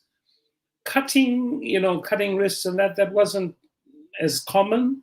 And I think that had more to do with the fact that most people who try and cut their wrists to commit suicide are tentative and usually found before they've inflicted a fatal wound. But certainly hanging has always been there. I think access to a rope and a tree are not difficult. A lot of it has to do with access. Now, I know that the government took very proactive steps quite a few years ago to ban, for instance, the availability of paraquat, which was one of the preferred means of committing suicide in Fiji, particularly amongst women. And for those of us who have treated them, I can tell you it's a horrible way to die. It really is. I mean, it's really tragic when you see a young person on the wards. I mean, forget the immediate, they burnt the inside of the gut, as they've swallowed it. But then in addition to that, they're in extreme pain. If they don't die within the first day or two, their kidneys are usually failing. And it's almost a guarantee of death if you have a certain amount. And particularly if you don't catch them like immediately and put in the processes to reverse the process. So I think suicides are going to be part and parcel of our society. I think they're directly related to the stressors of life in a globalized world. And I think it's important for all of society to recognize the roles that we play in terms of, not having unrealistic expectations, trying to get community involved in supporting individuals, counseling, all of those things, church to assist those under stress, improve poverty so that people are not in a state of desperation. I think these are all areas that need to be addressed holistically. But I think we must recognize the importance of suicide as a cause of death amongst particularly the younger generation. Now, do you think there is a dilemma such as the mental health stigma, what I call the St. Giles syndrome? I remember in days gone by, if anyone went to St. Giles, they were stigmatized as loonies or as crazy people. Whereas these days, especially in countries like Australia and New Zealand, they take mental health issues so seriously. Even in our courts of law in Australia, mental health issues can give rise to a suitable defense. What say you? Oh, absolutely. And the stigma of St. Giles in the olden days was that it was an asylum, like you say, for loony people, where Mm. you literally, and we're talking about schizophrenics, we're talking about people with functional neuroses, where you're out of touch with reality. I mean, the classical individual that you are. Let me just say that most admissions to St. Giles at present are actually young people who are abusing drugs or using illicit drugs. And oftentimes, the use of illicit drugs elicits behavior that becomes, I guess, psychiatric in terms of its demonstrable effects on the person. And we recognize that the use of illicit drugs often precipitates underlying mental illness. So, recognize that normal, healthy individuals can be admitted to a hospital. In St. Giles right now, I mentioned most people who are admitted to St. Giles are actually people who just happen to be using marijuana and other drugs, unfortunately, like meth, that have become available recently. They are actually not schizophrenic people or people with functional neuroses on the extreme perimeters of the mental illness spectrum. So I think we recognize that now. And I think it's important that the stigma of people seeking treatment is removed from society as a whole. You mentioned hard illicit drugs. We've seen in recent times Fiji being plagued with drug issues. If you had a crystal ball, what would you be able to tell us by looking into it as to what the situation is going to escalate to, or uh, will it be able to be controlled as such? That's the issue of hard drugs that we see right now. I think it's not a question of can we control it or should we control it. We must control it. I think we have enough evidence out there in the world to see what drugs can do to a society and to a country, and particularly in a country such as ours, which is poor, and particularly with the recent availability of what I would call hard drugs, meth, cocaine, heroin, things that in my childhood, you only saw in the movies. That unfortunately, and the nature of the addictiveness of these substances is such that it literally is a ladder to hell or to death. And I can't emphasize how important it is that our society and our government and our, I guess, by extension, the police and the courts take heed of this and as a society address this completely. We don't have a choice. We don't. You either address it or you lose an entire generation, and I don't know, maybe the future of this country, to the scourge of hard drugs. The addiction rate is such that, I have friends and colleagues that I know have, it's beyond belief.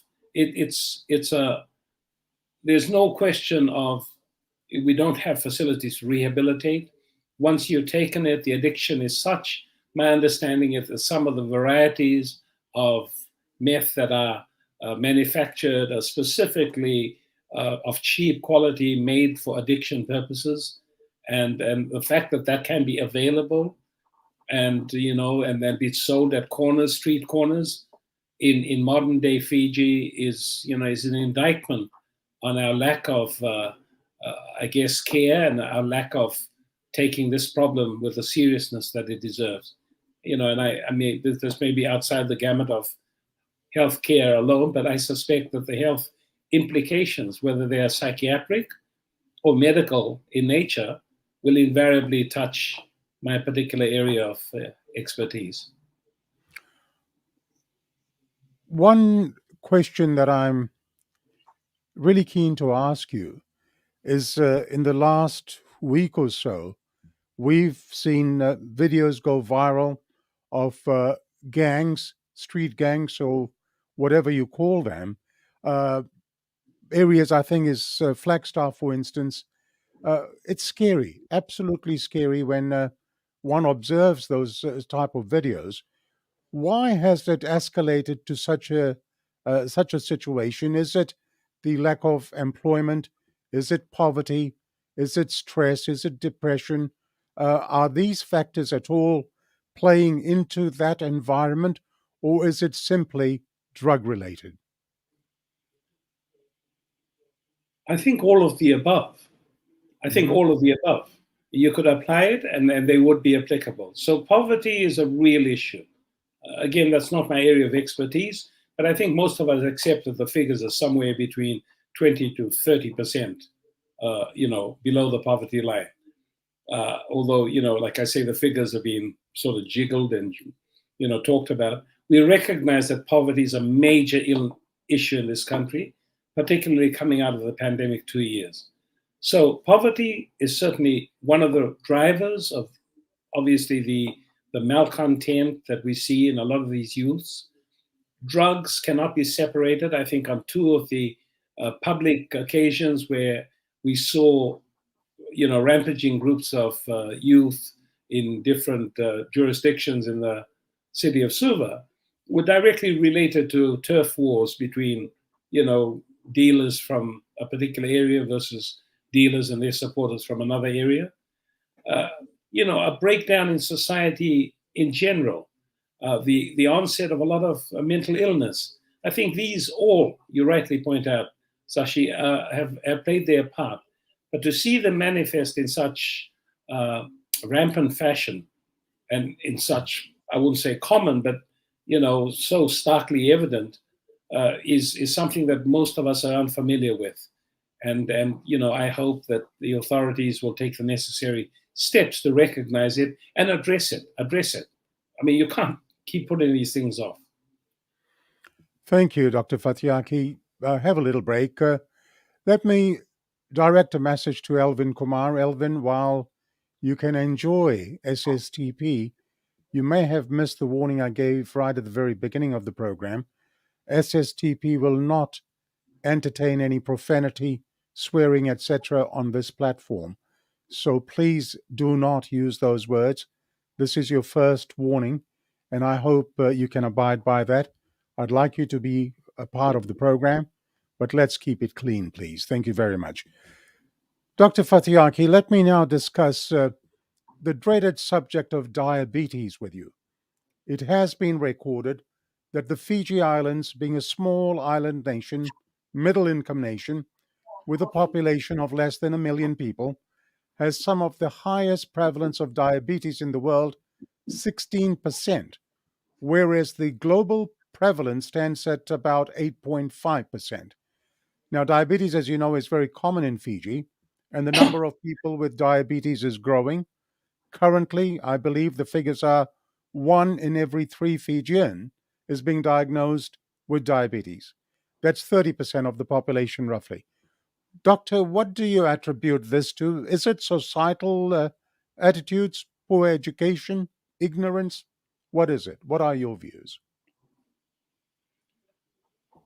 I might just start off by re-emphasizing what you just said.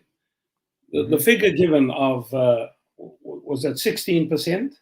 Yes. I think most of us recognize that that actually is below what is out there because we don't have mass screening programs, and that we're closer to 20 to 30% of the Wow. populace with diabetes. And I think you alluded to that at one point, saying 1/3 might be.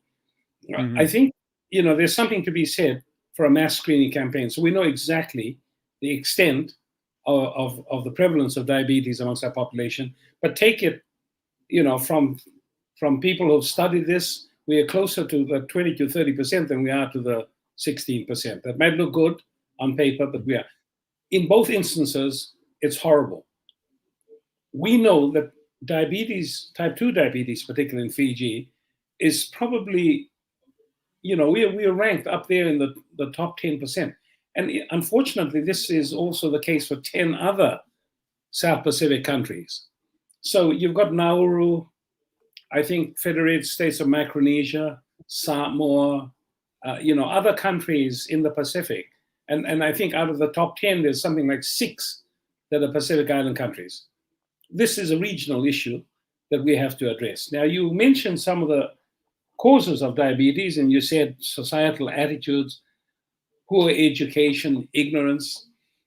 The answer is yes, but let's look at what we identify and we know are the causes of diabetes, type 2 diabetes. Poor diet. We'll talk a bit more about this, and I think it's important because this is relevant to all of us. Poor diet, inadequate physical activity. We've talked about that. We know obesity, which unfortunately correlates with number 2, and number 1 is a significant contributing factor to diabetes as a risk. Now, genetics and all the other things we don't need to deal with. But if I took, for instance, poor diet, I noticed you mentioned something about poor education, societal attitudes, and ignorance. I think everybody understands that a poor diet can contribute to diabetes, and it's probably the most significant cause of our epidemic, or might even suggest that it might be a pandemic in this country, of type 2 diabetes. I think it goes more than that, though. We've been trying to educate people for a long, long time. There's been massive amounts of money that's been poured into education programs. I looked at that and thought about the issue of poor education.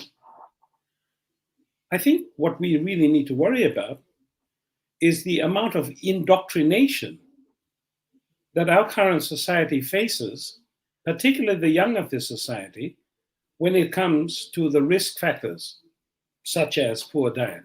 And by that I mean, if you look, unfortunately, I don't know that I have it on my phone, but I was looking at an ad for the food that you should be eating during the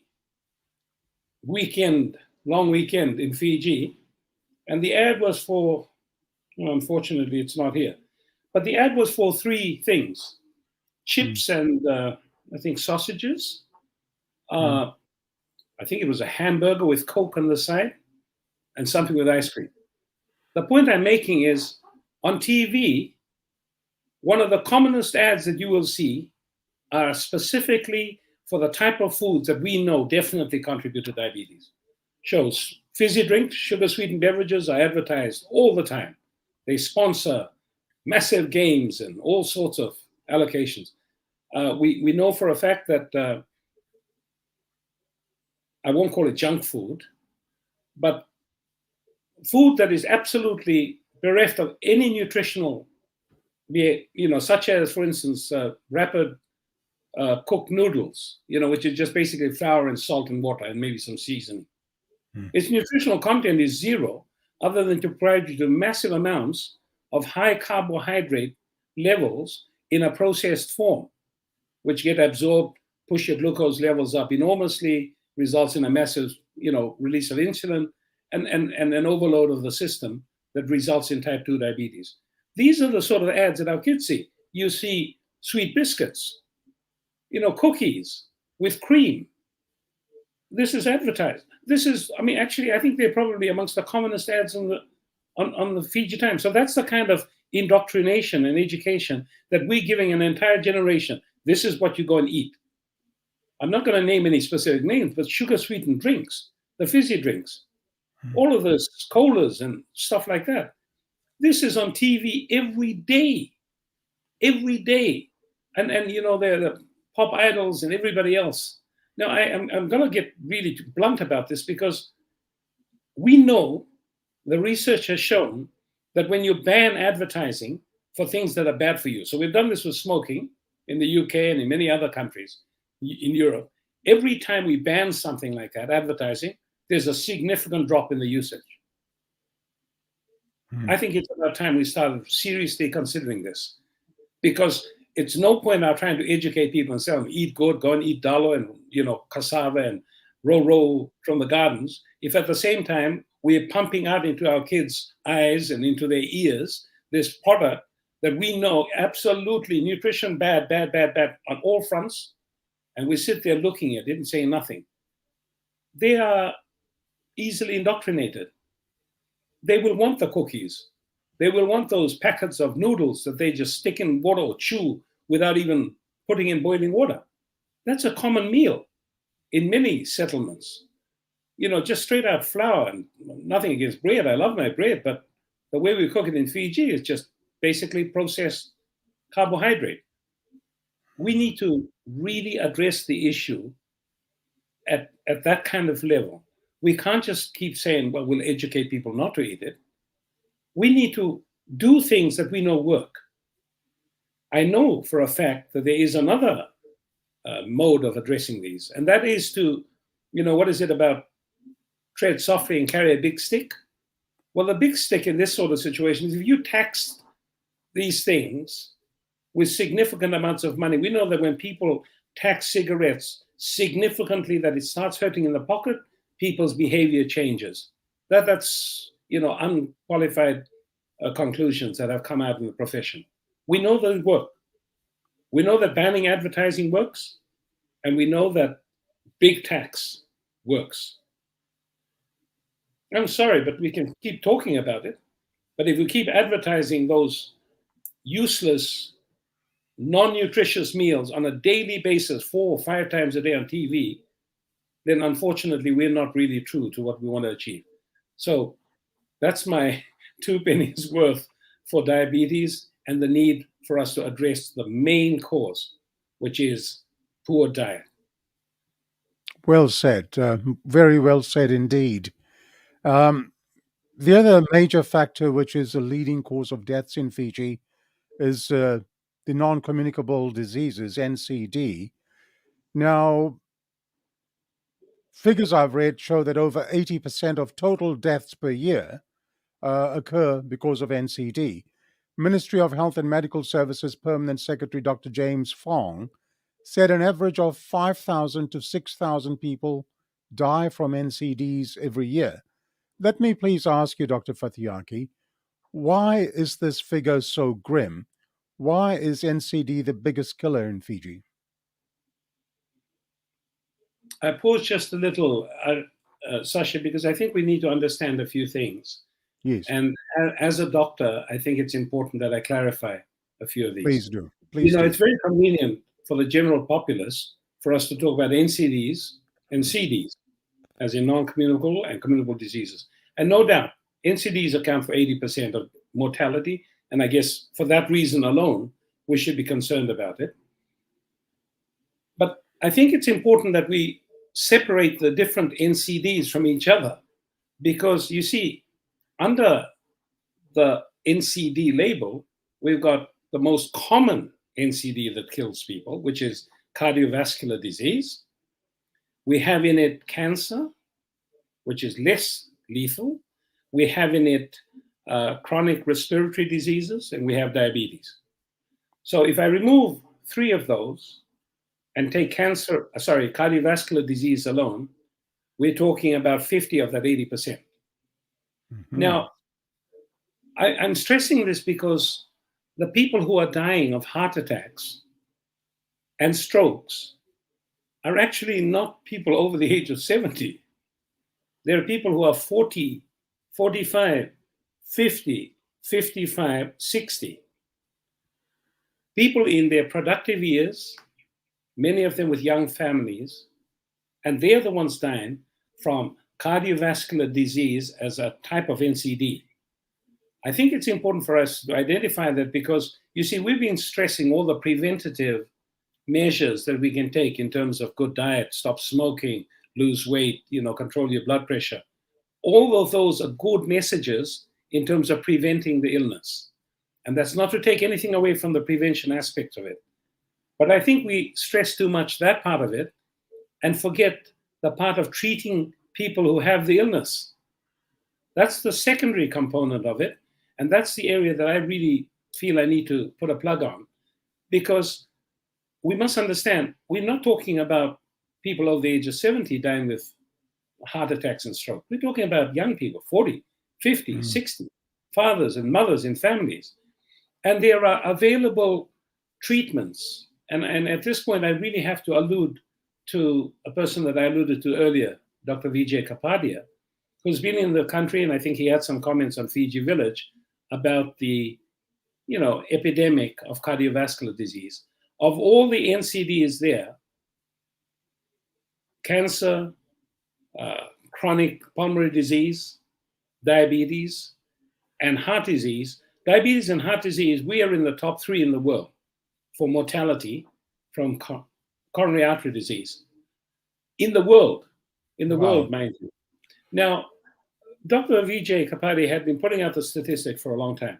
I say this because we know that there are treatments for these things. He has been trying to set up a cath lab, and I thank him sincerely for having tried to do this for the last 20 years. These are treatment protocols that, again, is bread and butter stuff for anybody with an NCD, such as coronary artery disease. Coronary artery bypass graft surgery, coronary angiogram and stenting and angioplasty, the insertion of pacemakers for those with dysrhythmias. I think these are all important part of the management. You can't just manage and prevent. That generation will grow up to see the benefit of the preventative measures you've taken, for instance, by banning advertising and taxing, cigarettes and everything else. But there is a generation to be spared the horrors of early death. And they're walking around at this point in time. I think Dr. Kapadia alluded to the fact that there was a need for something like 300 pacemakers immediately in Fiji, because there are 300 people walking around right now who, if they don't get their pacemakers, and he didn't say this, he said there may be consequences. I'll tell you, if they don't get their pacemakers, they'll die. Wow. We can't just say, look, bad luck, you didn't look after yourself before. If you were 75, I agree. If you're 45 or 50 or somebody's father or mother, then that makes a difference.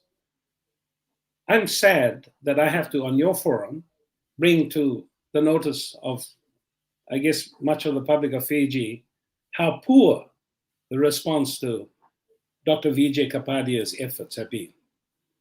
He started the cath lab about 20 years ago.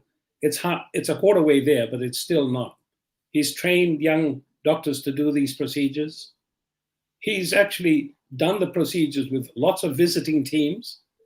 And this is tragic. I know that you have a diaspora of so many ex-Fiji colleagues and friends who are trained, who would happily come to Fiji, and save 30 people's lives. His efforts have not all been in vain, but have not been appreciated for the way that they should have been. And I hope that, if I can bring this to the fore, that someone somewhere will turn around and say, actually, what he's trying to do makes a big difference to NCDs, specifically cardiovascular disease, which is the most significant cause of mortality in Fiji at this point in time, and kills people in that age group of 40 to 60. I think if we can make a difference there, and that's what he's trying to do, then we need to do it. I love the way you just lay the facts bare and bone, because that's what I want on this program, which now leads me, when you look at people like Dr. Kapadia, coming from Australia, from the Gold Coast, to bring that knowledge, bring that expertise to Fiji, 300 pacemakers. I mean, why can't we do with less ministerial government vehicles and spend some money on pacemakers, for instance, where 300 lives could be saved? My question is, where should the buck stop? With the health authorities or the individual who has not looked after his or her health? I mean, I've just heard you say, if a person is 75, okay, we may accept that. But a young person, 40 years old, it's not time for them to lose their lives, as you've said. So where does the buck stop? Again, another disconnect that we have? Well, as a doctor, I can't talk like a politician. I have to talk like a doctor. And as a doctor, every life counts. And it shouldn't be because I can afford to get on a plane and fly to New Zealand and Australia and get a pacemaker there or coronary artery bypass graft surgery there. It should be available to anyone's father or anyone's mother. It really should. And if we have people who are willing to set up the systems and bring across the teams to do this, then we really should be saying thank you and implementing it post haste. I tell you, and all my colleagues know this. This is life saving. The figures are there. You give people 5, 10 extra years.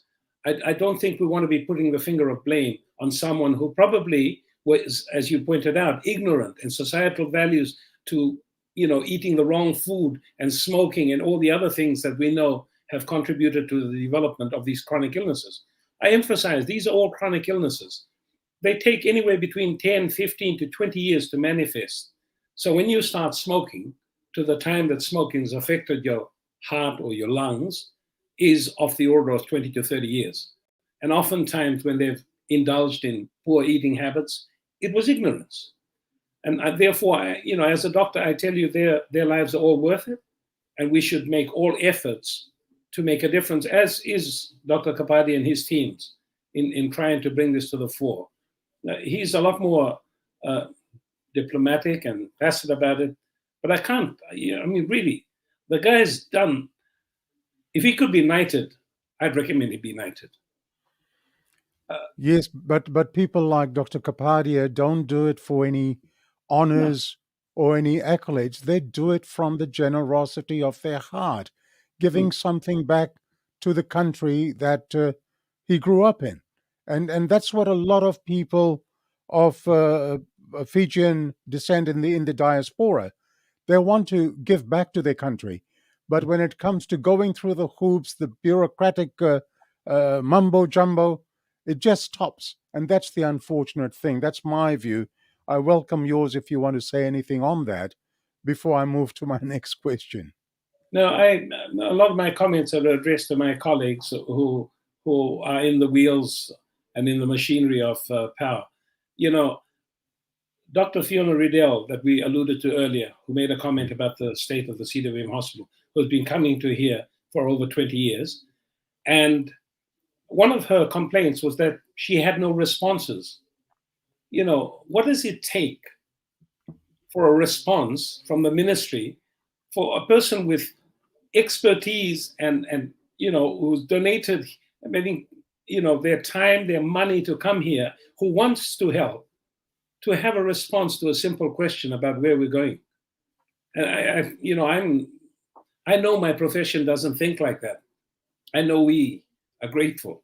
And I just wish that the powers that be recognized that and acted upon it, because it would make a big difference to NCDs and lives of families that are, have a relative who passes because they haven't had access to treatment that some of the wealthy ones in our country will have access to. I think on a weekly basis, it would be no great overestimate to suggest that 2 or 3 people get on a plane every week, or probably many more, probably every day, to go to India, Australia, New Zealand, for these things that he's trying to set up in Fiji and been trying to do for the last 20 years. Wow. He's gone partway there. They've started. It's a stop, start. But you've got to be committed. You either want to solve this problem or you want to, Band-Aid it and hope for the best. You may have addressed this next question, Dr. Fatiyaki. When one looks at basic health versus, say, the state of art health services, the question that always arises is why can't Fiji have state-of-the-art medical facilities? What are your thoughts on that, sir? My thoughts are very simply, why not? Mm-hmm. I think all of us in Fiji aspire to get medical treatment similar to what is accorded Australians and New Zealanders. And I'm disappointed that oftentimes I hear the explanation being we compare ourselves with our poorer cousins in the Pacific. I'm sorry, let's not compare ourselves with our poorer cousins in the Pacific.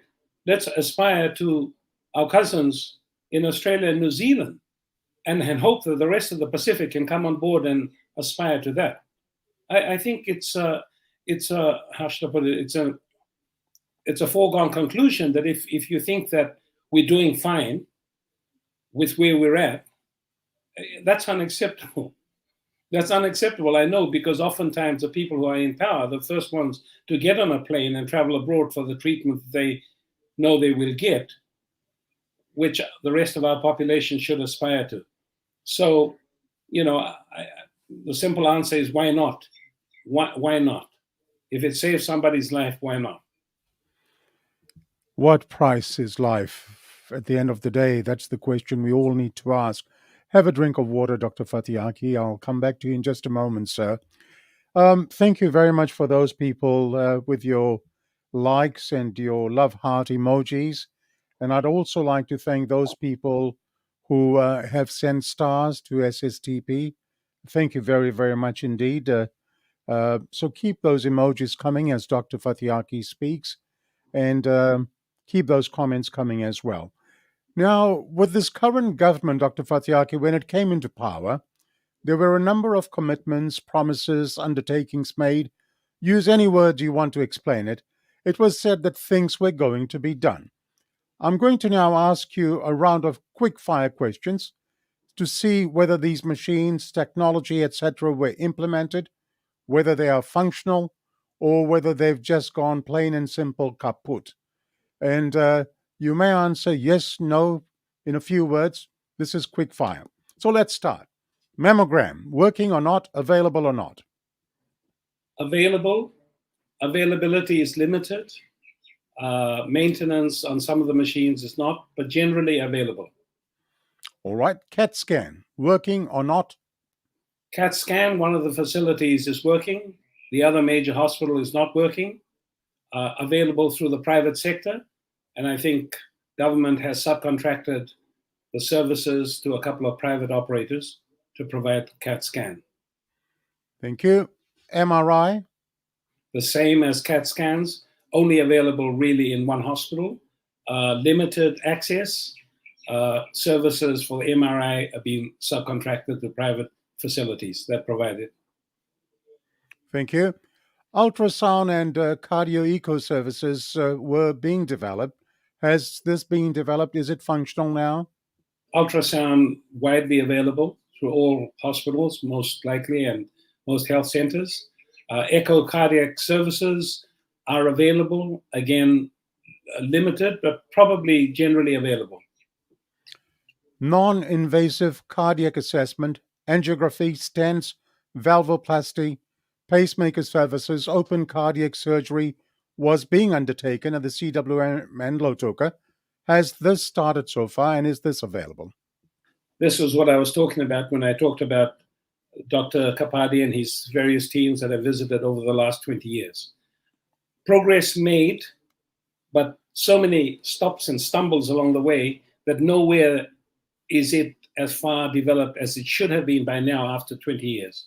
In most places, within 5 years, you'd have a fully efficient service. You'd be talking about coronary artery bypass graft surgery happening on it. And if we were to do it for the people who need it, we'd probably be operating every day, 10 patients a day, every day, 5 days a week, or 6 days a week, continually throughout the year.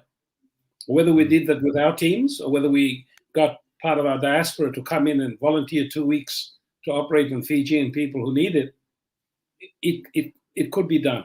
And that's what the cath labs were set up to do. Angiography and all the other bits and pieces. You've heard about the pacemaker issue, the implants. That's what these things are. This is the start of something initiated by volunteers from abroad beyond the capacity of what we have available. We have people who have been trained here who can do it. But they can't do it because they don't have the equipment, they don't have the other bits and pieces that are necessary in this equation to make it happen. And I'm just disappointed because that is the one thing that makes a difference to the people with the figures that you just quoted.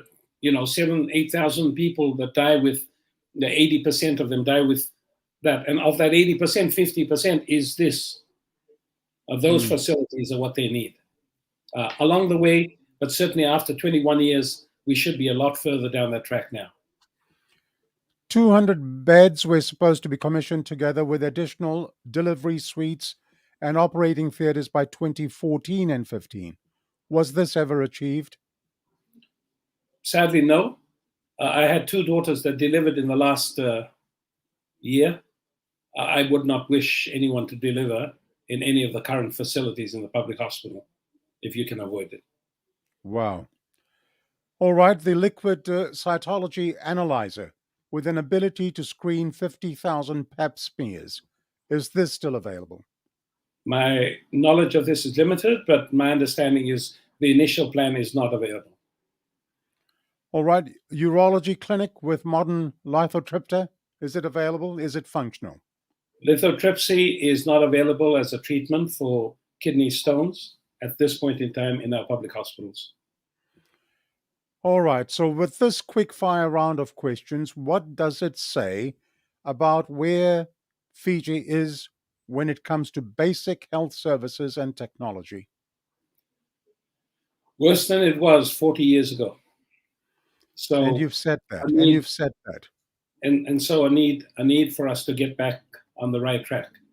I must emphasize, this is not a question of, I think you mentioned once asking me a question about, can it be fixed?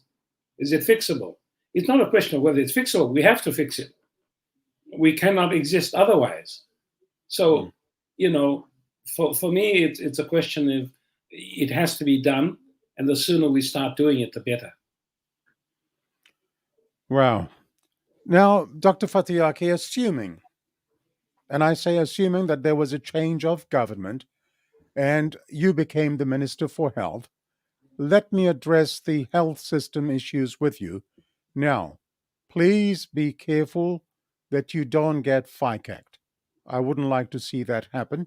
So if you're in a position not to answer, please don't answer it, because I don't want you to get into trouble. Okay? All right. Now, firstly, I know we've touched on this, but given everything that we've discussed, the system just seems to be broke. How does one fix the problems in the health system today? What sort of an approach must be adopted first and foremost? The approach. An all-inclusive one. One that recognizes the problems and acknowledges it. Two, brings together as many people, and this is a plug for NFP, but I think in the first 100 days, the advice is that we should organize a national health summit to bring in people, and I mean people outside, not necessarily only people inside the system. Sometimes the problems are so entrenched in the system that you really need to go outside the system. So to bring in all vested interests, and I think everybody has a vested interest in good health and good health facilities in the country. Bring that, constitute that, and then prioritize what you need to do and start doing it. And really, I have no doubt that our development partners in Australia and New Zealand and elsewhere are looking at the opportunity to help us in this respect. I don't know that it would be all that hard, I don't know, to ask for a new hospital, given that our other one is 100 years old. But I suspect those are the sort of things that can easily appeal to many of our development partners, because these are things across the board that will benefit all Fijians, all of us, those who are well off and those who aren't. So I couldn't emphasize, in a short, that would be the essence of it. Recognize the problems, accept that they exist, acknowledge them, get together as many ideas and input in the first 100 days that you can to try and work out a plan, prioritize your needs, obviously seek funding for it, and immediately seek assistance from your development partners. I'm sure we'll get a lot of guidance about how to improve our system. But if we keep silent when Dr. Fiona Riddell points out how worn the CWM hospital is, then I don't think the government of New Zealand is particularly interested in helping us make it less worn. Well, it also boggles the mind when we have a debt situation of something close to like $10 billion. And if we cannot get overseas aid, say from countries like UK, US, Australia, New Zealand, Canada, for that matter, to build a brand new hospital, why can't we borrow for an infrastructure like building a damn brand new hospital for the people of Fiji. It's surely not going to cost billions of dollars. I mean, that's just mind boggling. That's my opinion. What's yours? I don't think any political party would oppose any suggestion to do something in that regard. I think one needs to be fiscally responsible in addressing it, and I have no doubt that there are means available. I'm not an economist, but I have no doubt that where there's a will, there's a way. And this is a kind of thing that touches everybody. It really does. It will have lasting impact, and I think it's time for that change. I think it's time for us to get back to the health system that we used to have and expect.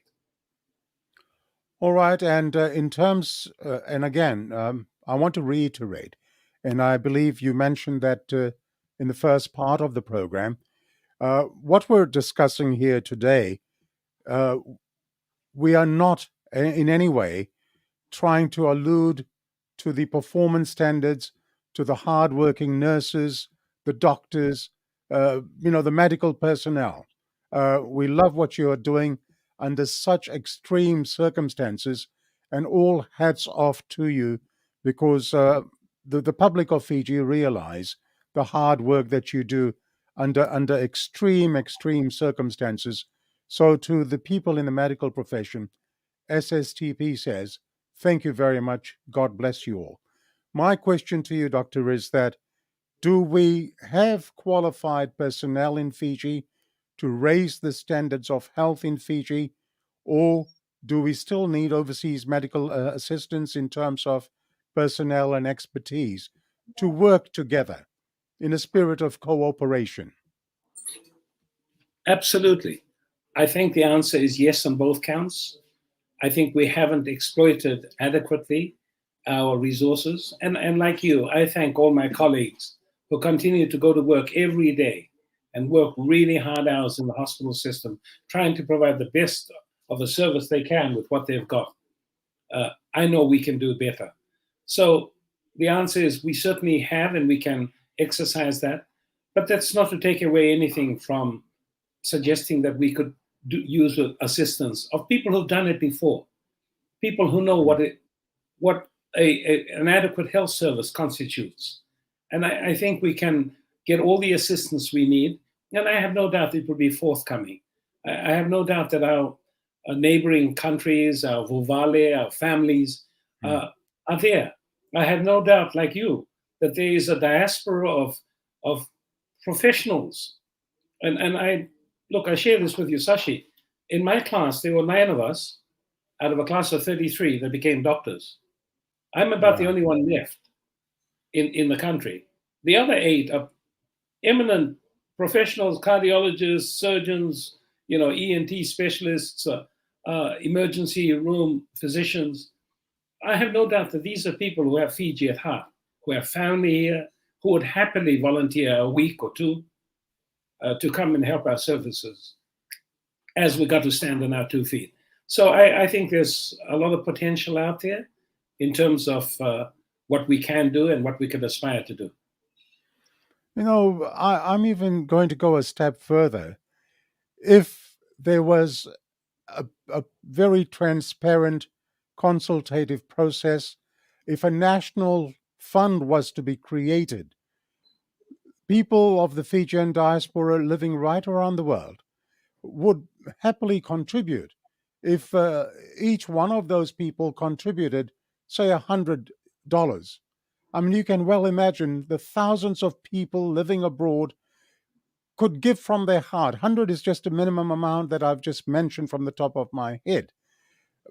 As long as people know that the funds are going to be managed, accountable, transparent, and prioritize for the benefit of the health and medical services in Fiji. I mean, I believe that's a good way to go, setting up a national fund. But transparency is the name of the game. What do you think, sir? I couldn't agree with you more. And I'd go as far as to suggest that if we were to, for instance, have a national health levy, that was an add-on, just as we have, a levy in your water bill that is given to the operations of the fire services. If there was a national health levy that people knew was dedicated specifically to supplement the health budget, I don't think there are many people amongst the working community who would object to that.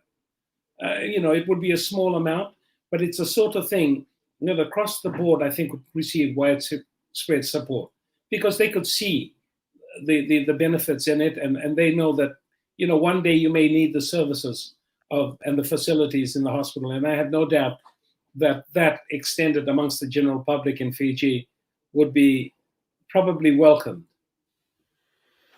Wonderfully said. Coming back to Dr. Fiona Riddell's observations that CWM is very rundown, likewise Lautoka, and in an interview with the Fiji Times, she even said that obviously there is no money on improving the infrastructure. We've discussed this. Just wanted to ask you quickly, do you endorse her observations? It comes down to money. Yes and no. Mm-hmm. Yes, if we're talking building a new hospital, yes, then yes, there's a lot of money involved, and there are means to acquire it, and we've discussed some of those. No, okay. To the issue of painting a building, fixing broken tiles, leaking roofs, broken doors, broken window panes, and plumbing for toilets.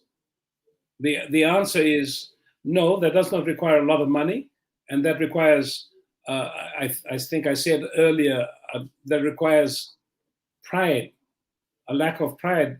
It requires more pride in the appearance of those sort of things and a determination to fix it, and not sort of look away and say, well, that's a broken door, that's a broken door. If you leave one door broken, you'll have 100 doors before you know it. So fix every door. I'm sure there are volunteer groups that would happily come across and fix it. And I don't mean this for the purpose of, a TV, video thing. I mean this because there are people out there who are willing to come and help if they knew how. And I have no doubt that I have carpenter friends, who take it upon themselves without having a special corporative sponsorship and shaking hands with important people who come and fix a toilet. You stole the thunder. You stole my thunder, because I was going to say that if the powers that be, and again, it comes down to that consultative process and involvement of the community, there are organizations, from the top of my head, even if you look at, for example, JCs, Rotary clubs, these well-established organizations with their volunteer services, they'd be able to apply a coat of paint, say, to the maternity ward. They'd be able to do so many things. And this is where the corporate sector also comes in. And it's all a matter of contribution, all a matter of pride. And it just doesn't seem to gel in Fiji at this moment in time. Hopefully, things do improve. I certainly keep my fingers crossed for that. All right. I have some viewer questions, if I may, Dr. Fatiyaki. Let me ask you those viewer questions. Ravi Singh, and I assure you, he's no relative of mine. He writes from Savu Savu, and I quote, Ravi says, and I quote, Fiji does not have an ambulance system like Australia or New Zealand does, nor do I expect it to have one of that level. However, Fiji's current pre-hospital ambulance system seems haphazard and lacks the processes, training, equipment, resources, central call center to provide a basically adequate ambulance service to a car crash victim or a patient having a heart attack at home. Could Dr. Fatiyaki give his impression of the current system?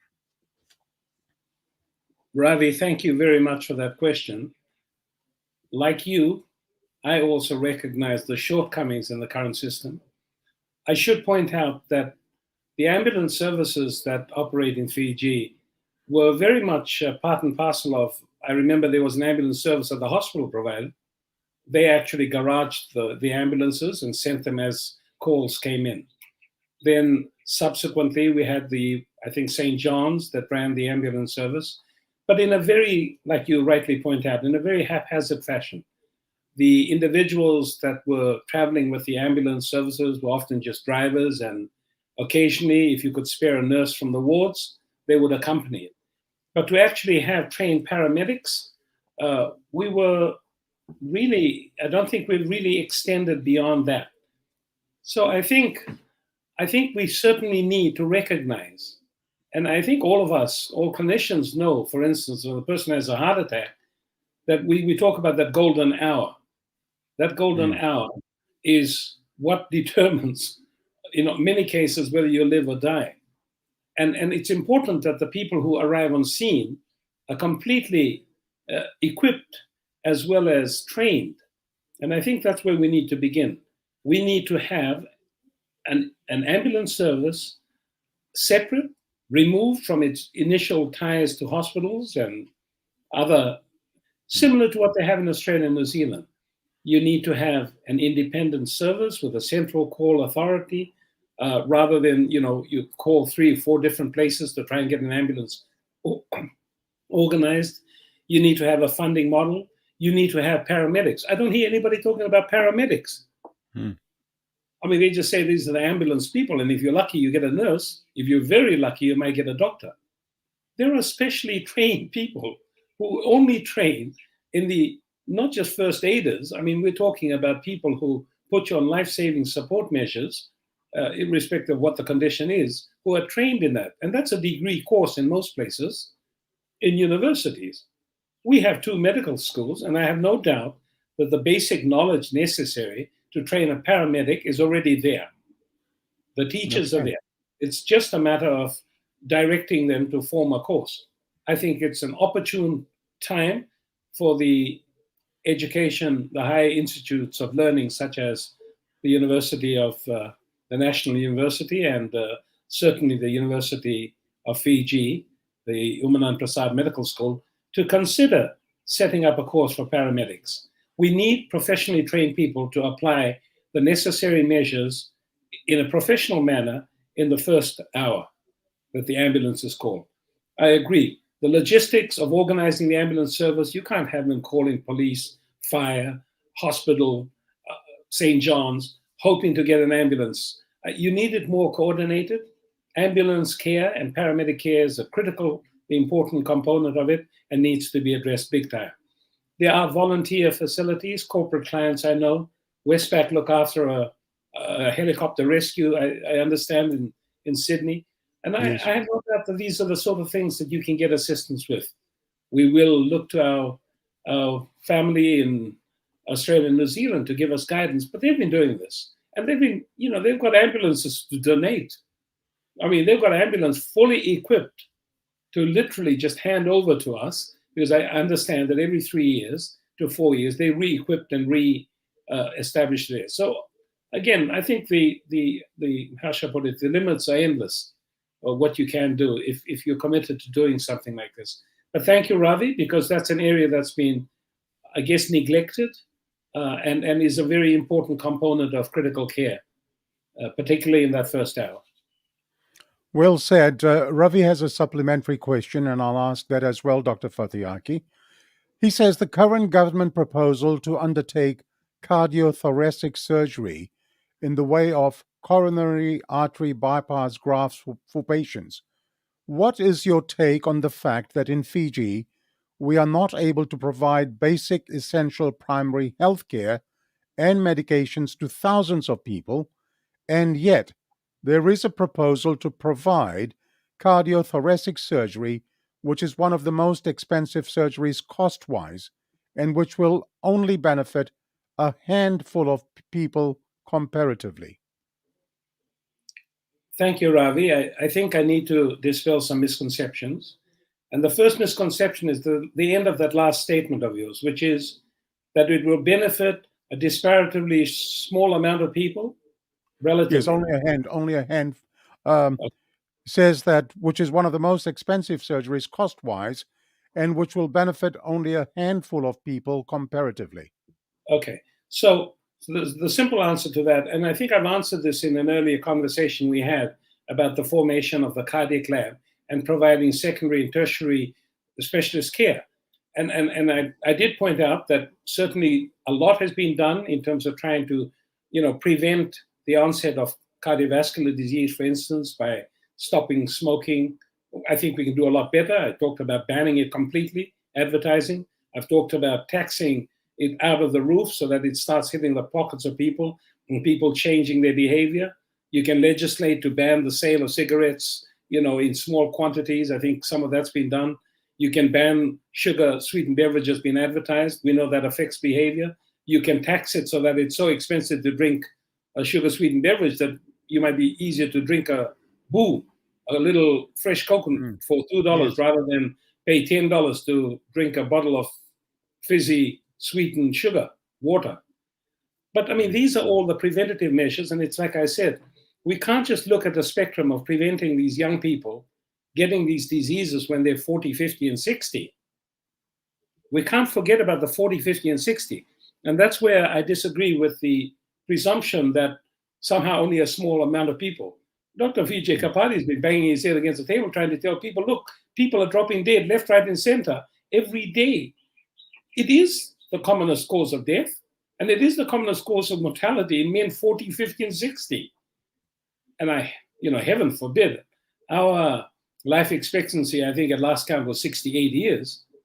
I think if we have the means to save people's lives at 40, 50, and 60, then we should do it. And I can tell you, we haven't reached the point of coronary artery bypass graft surgery, but that is the end stage in terms of treatment that we're talking about. So you can go along doing angiograms, you can go along doing angioplasties and putting in stents, but the next stage would be coronary artery bypass graft surgery. I don't know how many of you people know, we've got a couple of colleagues that work in Auckland that operate and do coronary artery bypass graft surgery, homebred Fiji guys, that are eminently trained. So there's certainly people out there who can do that. And that is now bread and butter stuff. If you have coronary artery disease at the age of 40, they will be preparing you to have surgery because that makes all the difference to your life. And if you don't have it, you're almost guaranteed that you're going to have a massive heart attack and die. And that will impact your family, productivity and everything else that you can put on it. So I think we must dispel the misconception that it's only for a few people. It's not. It's for a lot of people. It is very relevant. It is the commonest cause of death amongst the productive ages that I mentioned to you. And I think we could do everything in our power to have it available in the country. It's not impossible. I think it's been demonstrated. If we can do open valvular heart surgery in little kids, and I'd like to take a plug here and kudos to the Sai and the Tapu family for setting up that hospital. I mean, this is open cardiac surgery on little people to repair valves. That's even more complex than the current coronary artery bypass graft surgery procedures that are undertaken. And yet we do that, and it makes such a difference to these young people. Unlike that, where we get a team once every month or so, if we could set up a team in Fiji, they'd be operating every day. Yes. Maybe 5 patients a day, every day. And they'd be saving lives. So I think, yes, we need to address the fundamentals, and we have addressed the fundamentals. They've been talking about food and that. We need to do more in terms of preventing people doing eating the wrong foods, smoking, doing all the things that contribute to coronary artery disease, cardiovascular disease, but we need to also address the ones who have it, because they're going to die a premature death unnecessarily when there's treatment available. Nicely answered. Thank you very much for that. Before I come to the next viewer question, a short while ago you said that in your class of, I think, 33 students, or was it 31, you had 9 of you who went and became doctors. Your class colleague, Selva Mudliar, has written a comment, and he says, I'm one of the 9 in his class who left the shores. I've tried to assist the government in various ways without success. Selva is a friend of the show. He watches regularly. And as you know, he's a doctor, and he sends greetings to you as well. Please, if you're watching, Selva, I remember you so well, bro. You were much more handsome with more hair on your head. than you are now. But look, he's there. I mean, Hemant Chaudhry, Mohammed Shamim, Girish Jamnadas, Vimal, Yogen Pillai. I mean, these are classmates that just immediately come to mind. And thank you for the offer of assistance. And I'm just sorry that it hasn't been taken up. But I know he's doing good work. He is very successfully practicing in Australia, and congratulations to him and fond regards. Yeah, Girish Jamnadas, by the way, Dr. Fatiyaki, was a classmate of mine in St. Thomas Primary School. So there you go. All right, another viewer question, and I think you've covered this. Peter Ray writes, and I quote, "With regards to NCDs, we legislate for seat belts in cars and many other protective measures. Why not legislate against unhealthy food, especially once loaded with sugar? Education hasn't worked. It rarely does. I resent my taxes being spent on medical care on people who won't take responsibilities for their family's health. Your views?" End of quote. I think you rightly said it. We've covered a lot of it, and I couldn't agree with him more. I think we need to be a lot more aggressive in the campaign to change behavior. I think where we recognize that what we're doing hasn't worked in terms of educating people and just leaving it to them to make decisions, we need to practice the measures that have been taken abroad. And again, we don't need to reinvent the wheel. This has been done and it's recognized. It works. If you make it very, very expensive to drink a fizzy drink, people drink less fizzy drinks. That's it. All right. If you make it, if you ban cigarette smoking, people smoke less cigarettes. Cigarette smoking advertising. All right. So we need to get very aggressive about it. We should not allow people to advertise things that we know are major contributors. If all your advertising is something that contains only flour, salt, and water, and you know the nutritional content is zero, then you should not be allowed to advertise that. All right. Well, I mean, you can sell it, but you shouldn't be. And likewise, sweet biscuits with cream inside it that contains nothing more than sugar, carbohydrates, and maybe a bit of salt and flavoring, you should not be allowed to advertise it. They prey on young minds, and there's no question that the behavior is affected. And, I'm sure that you can make your profits elsewhere, but I think it requires an aggressive approach to apply measures that, like he suggested, legislate. I'd like to think that even corporate, bodies that actually produce these products would take a social responsibility and say, look, if you choose to do it, then do it, but pay for it, and also recognize that you don't imprint it upon young people's minds by free advertising and associating it with successful actresses and actors and movie idols and people like that. Well said. Let me share something with you. In the early 90s, here in Australia, the cricket matches were sponsored by tobacco companies. There was a very famous cigarette brand that sponsored one-day cricket, for instance. It was called the Such and Such series. Then legislation came in to ban tobacco sponsorship from major sporting events. And now that has continued for years and years, and we have not had tobacco companies sponsoring major sporting events where young children go to watch their favorite team, to watch their favorite players, and be influenced by that marketing, the strategy of marketing. So it works. It has been proven to work. And I love what you say, that these things have to be controlled, if not legislated. All right, have a break. I'd like you to come back in a moment wearing your politician's hat, please. We'll come back and talk about your candidature. We'll talk a few things politics. You are watching Sashi Singh's Talking Point, and our chief guest today is Dr. John Charles Fatiyaki, medical practitioner and provisional candidate for the National Federation Party in the forthcoming General Elections 22. Please like and follow the SSTP page so that as many people can view today's episode. And remember, you can always go back and watch past episodes by visiting the SSTP page, scrolling down. Episodes 1 to 39 after today's program will be there for you to watch at your own leisure. We've had some great interviews, and there's a lot of interviews you haven't seen you can catch up on. And again, I thank those people for your likes, your emojis that are coming through, and also for those people who are sending stars. Thank you for your stars as well. It means a lot. Dr. Fatiyaki, let's talk politics now. First of all, what prompted you to put your name forward to contest this forthcoming election?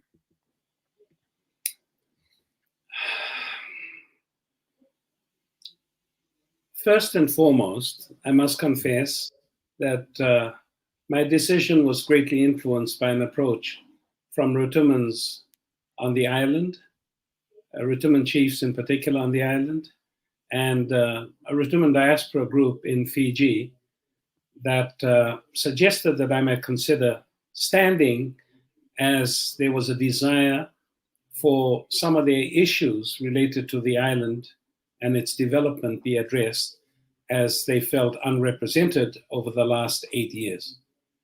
That was the primary approach that was made.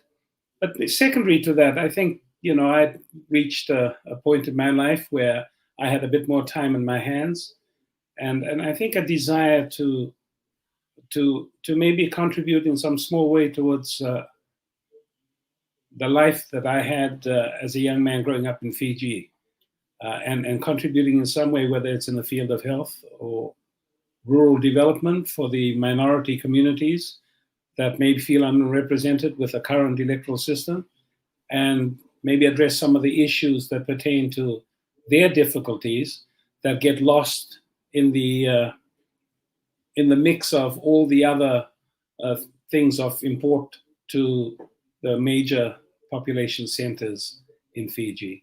And I guess those are the two main reasons that I decided to enter politics. All right. It's always great when you have the blessings of your chiefs, your elders. That gives you that seal of approval to go forth into the public arena. I will come back shortly and ask you questions in relation to Rotuma, in relation to the relationship between Fiji and Rotuma. But for now, let's stay with the political questions. Why the National Federation Party? What was it about the National Federation Party that prompted you to be a provisional candidate for them? I really never really thought about that all that much in terms of politics, because politics was the furthest thing of my mind initially. But having said that, I grew up at a time when there were only two parties in Fiji, and that was the National Federation Party and the Alliance Party. Yes. And yes, they contested the elections, but once an election was held, they essentially worked together, sometimes adversarially, as all politics invariably entails, but they essentially got things done. Sometimes cooperation together on common issues, sometimes with a lot of resistance, but they got things done. And for me, the National Federation Alliance obviously doesn't exist. The National Federation Party is, I think somebody quoted it, the Rock of Gibraltar. It's been around since time immemorial. I can remember as a student in Natambua, I think Sharma was the guy who presented the trophy for the oratory contest. And I think he was a major leader of the National Federation Party. I mean, I grew up with Siddiq Koyer around, right up to the late Jairam Reddy, J. Narayan. These are all prominent people in the National Federation Party and people that contributed to the country of Fiji. It's become also, from my exposure to it in the last few years, I think a very representative all people party. I think its logo or its vision says one country, one people, one nation. I think that summarizes it all. Its current president is an Itoke Fijian, Fatiyaki, the Honorable Fatiyaki. Lenora Gerigeri Tambua is an indigenous Fijian Itoke lady, parliamentarian. She's a vice president. I mean, Biman is the leader of the party.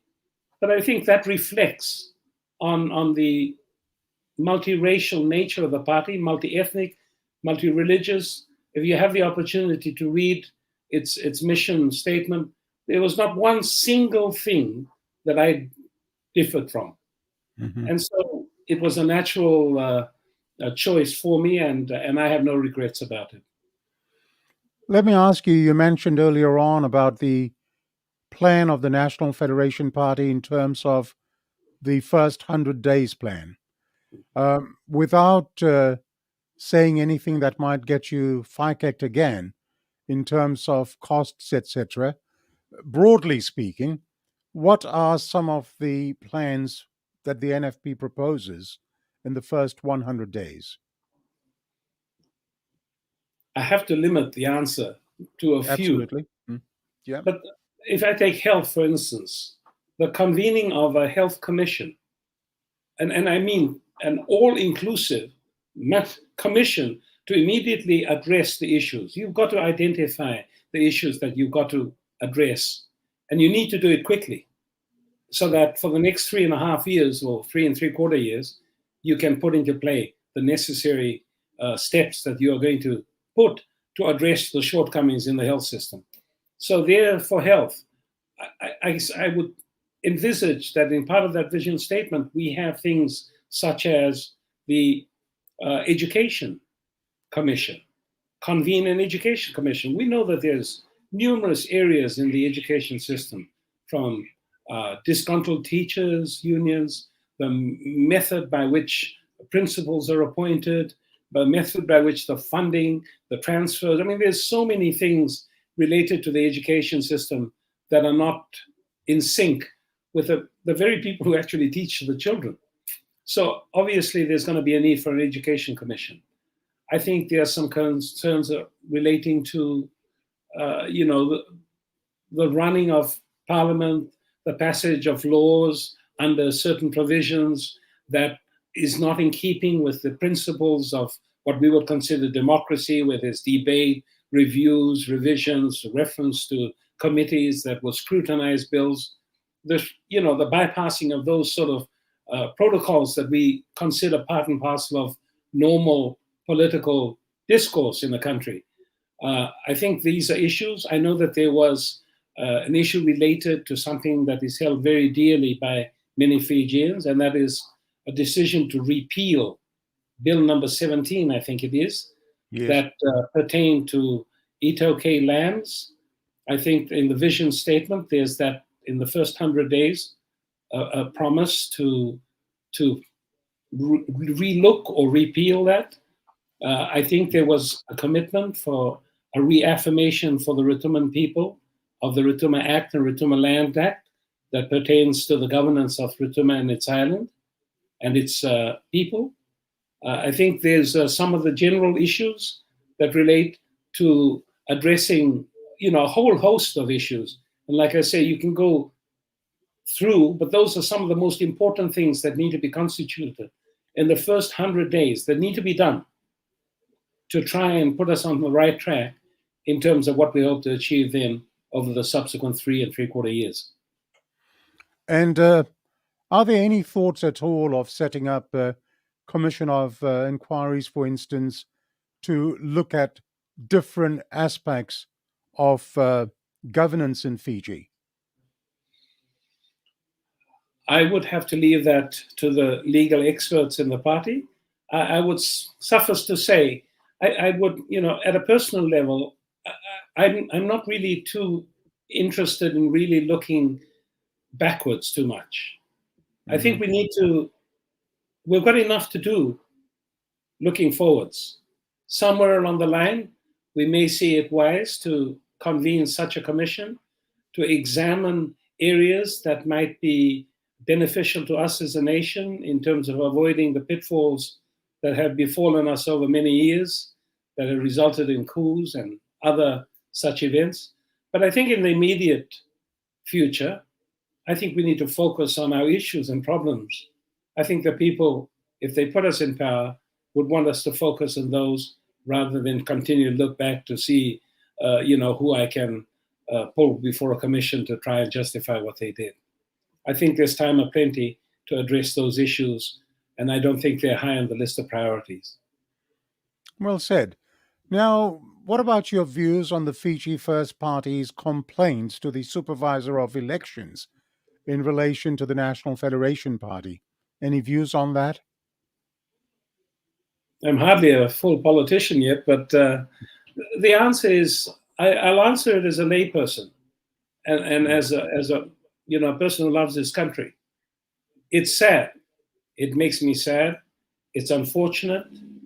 I find that the manner in which legislation was rushed through Parliament, through provisions under Article 51, which remove the normal consultative processes that are normally done when you pass regulations and laws, the way that has been subsequently been utilized to scrutinize and refer political parties for investigations with the possibility of prosecution or disqualification of candidates. That kind of maneuvering and that kind of machinations, arouse in me feelings of sadness and disappointment. And I think we're better people than that. I think many people will share your sentiments, will share your views that this is something that is new for Fiji. The Fiji that we grew up in was different even when it came to the political hard yards, the political fights that they used to have. Anyway, let's move on. Now, People's Alliance Party and the National Federation Party post-election coalition is planned. What are your views on this alliance, rather? Oh, completely supportive. I think I made my views manifestly obvious. I think our country is a multiracial, multi-ethnic country, multi-religious, and we need to get together, as many of us who look different, think differently, and act differently together to rule this country. So, it's a natural union. This is not something new. We know that our past leader, J. Ram Reddy and Mr. Rambuka, forged an alliance, unlikely friends at that time, and came up with the 1997 Constitution, which, despite its shortcomings, had a lot going for it. And I think it was manifest in the last, election when the Labour Party won under that Constitution. It showed the possibilities. And I think that being the case, I support completely the alignment between the National Federation Party and the People's Alliance. I think it demonstrates that we're willing to work together with pretty much anybody. And the more people with different views and different ideas and look different and believe different, the better off this country will be. And I would support that completely and hope that all of us will aspire to that sort of vision. And what are your views on your party leader, Professor Biman Prasad? Well, what can I say? He's professional. He's very brave. I respect him enormously as an economist and academic. But, much more important than that, I was his doctor for over 15 to 20 years when he was at USP. So, when you know someone that intimately, invariably you become very good friends. So he's a very good friend.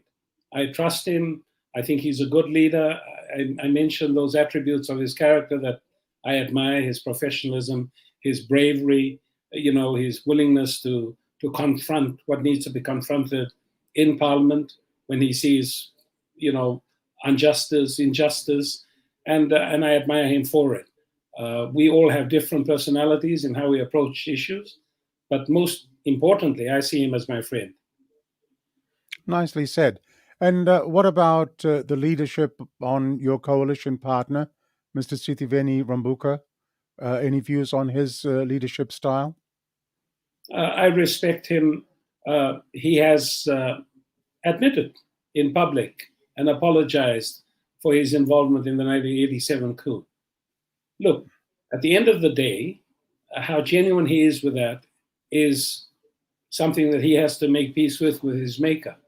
But as far as I'm concerned, if he's done it publicly, and I have physically attended at least two occasions where he has publicly reaffirmed that apology, and I believe it comes from the heart. I believe he has serious regrets about things that he's done. And, you know, I'm a Christian, and if you've sinned and you ask for forgiveness, then it's not for me to judge you. I can either forgive you or not forgive you, but I don't judge you. And I forgive him for that. Having said that, he's a man who's experienced working with other people. His ability to work in consultation with Jairam Reddy, I guess I won't say his arch enemy or his nemesis, but for a long time his foe, demonstrates the character of the man. I think he's a leader that brings in a coalition an aspect of indigenous concerns. He would be very aware, given the circumstances that occurred in '87 and his subsequent involvement in crafting the new constitution, some of the anxieties and misgivings that are held by a lot of the Itoke community. But having said that, on balance, I think he's at a point where he can contribute in a very significant way with our leader to the governance of this country.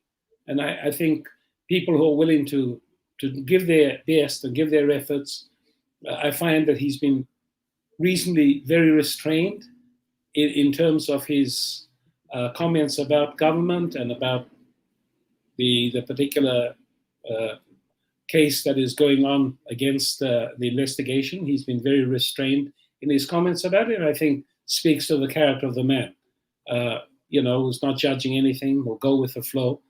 I have no problem in supporting our leaders and our executive's decision to coalesce with the Fiji the Fijian Alliance Party, given that there is that need for multi-party representation in any new government. All right, take a little break. This is a message for my admin team. If you are listening, and I'm sure you are, there's profanity spoken by Elvin Kumar. If you could act and take Mr. Elvin Kumar out of our platform, I'll be very grateful. We don't need foul-mouthed persons like Elvin Kumar on this platform. So I hope, admin, you've got that. Thank you very much. All right, Dr. Fatiyaki, let us look at your birthplace and your ancestral home. Rotuma is a Fijian dependency consisting of Rotuma Island and nearby islets. Given your long and close association with the island and people of Rotuma, and the limited knowledge that most people in Fiji have about the relationship between Fiji and Rotuma, could you briefly summarize for our viewers the nature of that relationship? Thank you, Sashi. Look, I think just in the way of history, most people have some understanding that, Rotuma is part of Fiji. Let me just state that Rotuma was a completely separate entity and country from Fiji, was ceded separately to Fiji about 7 years after Fiji was ceded to Great Britain, Rotuma was ceded to Great Britain subsequently, 7 years later, in a completely separate signing agreement. Just as there's a deed of cession signed at Levuka, there was one signed in Rotuma. Subsequent to that, 2-3 years later, Rotuma was annexed by the British Crown to the colony of Fiji for the purposes of administration. They continued to maintain a commissioner on the island, which accords it the same, I guess, importance as a Commissioner Eastern, Commissioner Northern, Commissioner Western, and Central. There was a Commissioner Rotuma, usually an Englishman who managed the island. They initiated laws that governed only Rotuma from the year 1926, and with various regulations and modifications, those laws have been developed into what they call the Rotuma Act and the Rotuma Land Act, which are two pieces of legislation that were maintained throughout the 80 years or so until independence. And at independence, with the representation of the Rotumans who chose to remain with Fiji after independence, it was that these two acts would be maintained as the governing legislations pertaining to the island and the people of Rotuma who lived on the island. That has been honored in every constitution since 1987 and by every government in power right throughout until this day. And the Rotuma Act and Rotuma Land Act continue to be the governing legislation for the island and the people of Rotuma. This is a special relationship between Fiji and Rotuma. And the indigenous Fijian Itoke people have always recognized that. They always refer to us as VTK Rotuma. The Methodist Church was the Methodist Church of Fiji and Rotuma. And actually, when I wrote I sent a bio across, somebody corrected me and said, hey, you had a typo error. You should have said, I left Rotuma to go and study in Viti Levu. And I thought about that, and I thought, well, actually, no. I left Rotuma to go and study in Fiji. And ironically, if you ask any Rotuman in Rotuma today who's getting on the plane tomorrow, where are you going? He'll say to Fiji. It's not because he's not proud to be part of the nation of Fiji. That's just the nature of our understanding of that relationship. And I guess one of the things I'd like to do is to reaffirm a commitment to that understanding, that special relationship of a country that now is under another country and next to that other country, but has a unique origin with its own land, its own language, its own culture, customs, and people. Thank you. As we head to the home stretch, let me talk a bit more about Rotuma. Dr. Fatiyaki, I have some very fond memories. I remember that when my father owned the Waiavi store in Waiavi, Lautoka, in the late 60s and early 70s, our immediate neighbors were Rotumans. I remember the Mosios, I remember the Ringamotos, a number of Rotuman families, and the Rotuman community used to come and do the whara at our place at Christmas. I know that all Fijians have friends who are Rotuman, so tell us a little bit more about the island and its people. For those of you who haven't been to Rotuma, please visit. I'm biased towards the island, but it really is one of the most beautiful places you can go in the world. It's verdant, it's lush, it's a volcanic island with lagoons. It is so green that, I mean, it, just bogs your eyes. Everyone who's been there tells me that it is one of the most beautiful places they've been to. It is extremely fertile. My understanding from my indigenous Itoke friends is that it is even more fertile than Taveuni, which is considered the garden island of Fiji. It is blessed with abundant sea creatures in the waters that surround Rotuma and its reefs. And because it's so isolated, one of its blessings is there hasn't been, I guess, contaminated with a lot of the things that come out of development and industrialization. So there's obviously no factories and no pollution. And it's that sort of place. It's a relatively small island. It's about, I think, 14 kilometers long and about 4 kilometers wide. But to put it in context, it is about the same landmass as the island of Rarotonga, the main island in the Cook Islands. That's how physically big it is. And unlike Rarotonga, which has a population of 12,000, Rotuma now only has a population of under 2,000.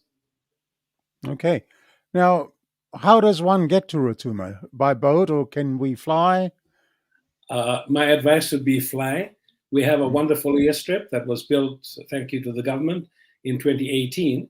It'll have to be one of the best airstrips outside of Nosuri and Nandi. but it took a long time getting built, 11 years to be precise, from when they initiated discussions. And there's a weekly flight by the Fiji Airways Airlink, aircraft that goes regularly to the island. That is a recent development in the last 3 years and something that we are grateful for. You can choose to go by boat. That's not recommended. You would be traveling for 2 days at sea in relatively, open waters. And obviously there's, not necessarily the best of accommodation on the inter-island shipping that goes to Rotuma. I mentioned that Rotuma people generally are very fun-loving people. So you've heard about the Whara season. The Whara season in Rotuma officially begins on the 1st of December and ends when the relatives go back in mid-Jan. So that's 6 weeks. 6 weeks when no Rotuma no Rotuma works. It's time for singing and dancing and laughter. And I think anyone who knows Rotumans knows they enjoy their laughter and singing and dancing. And lots of baby powder, And perfume. Yes, indeed. As I said, those are very fond memories that I have of our Rotuman community in Waiavi Lautoka. Now, what do you see as the major challenges facing the island at present and the immediate future? Yeah, I think, and this is not unique to Rotuma, by the way. If I speak now, you can apply my words to any maritime province or island, and even some rural areas in mainland Viti Levu. Right now, the population of Rotuma, I understand at last count was 1,500, or around thereabouts. When I left the island in 1964, it was 3,300. And when I went back to work as the doctor there 20 years later, that's in the intervening sort of 20 years, it was about 2,800. The decline in the population below 2,000 has really only occurred in the last 8 years. There's been a major shift. And for me, that would have to be one of the greatest concerns, is the depopulation of the island with that rural-urban drift. And it's particularly bad over the last 8 years. Now, I think all of us know that there are push factors and pull factors. The major push factors are obviously education, health facilities, poor communications, difficulties accessing the island and traveling to Fiji, all these things related to development. And I think that the numbers coming below 2,800 down to 1,500 in the space of 8 years is an indication of how poor the development programs have been for the island. And if this continues, then the depopulation of the island will make it basically a barren outlet if things don't change for the better. And how does one go about addressing these issues going forward? Well, it's development. It's development. You need to have some form of developing an economy. Rotuma was the third most prominent copper producing place in Fiji, in all of Fiji, when the Morris Hedstroms, the Burns Phillips were based in Rotuma. So you need some form of allowing people occupation. You need to develop a small economy.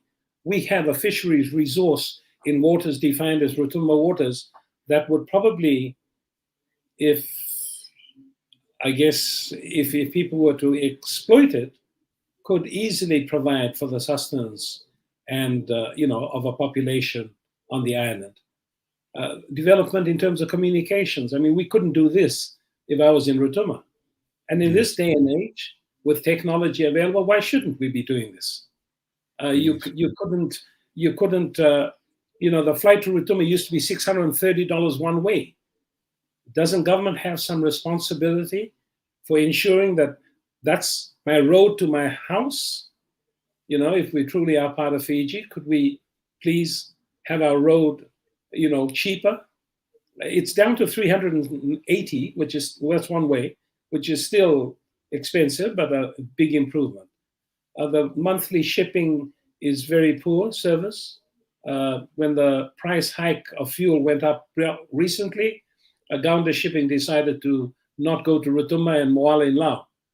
They cut those franchise routes. So for 2 months, the people don't get any supplies of, frozen stuff and other stuff that normally goes to the island. A water supply on an island that is now only half what it used to be is only provided for 12 hours a day. I mean, it used to be 24 hours a day when they provided for 2,800 people, 12 hours a day. We had a hospital that was built by the Europeans administration that was about 60, 70 years old, beautiful hospital with open verandas. They demolished that 5 years ago to start building a new one, and they still haven't opened the new one. In the meantime, all the patients on the island are either referred to Fiji or are housed in the offices of the Rotuma Island Council, which have donated 2 of the offices to be the hospital wards. These things shouldn't be happening in modern day Fiji. All the problems that exist in Rotuma probably exist in remote islands in Laos and Kandavu and rural communities even in Fiji. Forget electricity, that would be asking too much. Absolutely no electricity on a grid. Fuel, if you have to send fuel to Rotuma, a 200-liter drum, on top of the price you pay of about $400 for the drum or $500, you pay $40 for freighting that drum. In addition to all the ancillary charges, you're paying an extra $100. And then that's sold to people who don't have a means to earn a living.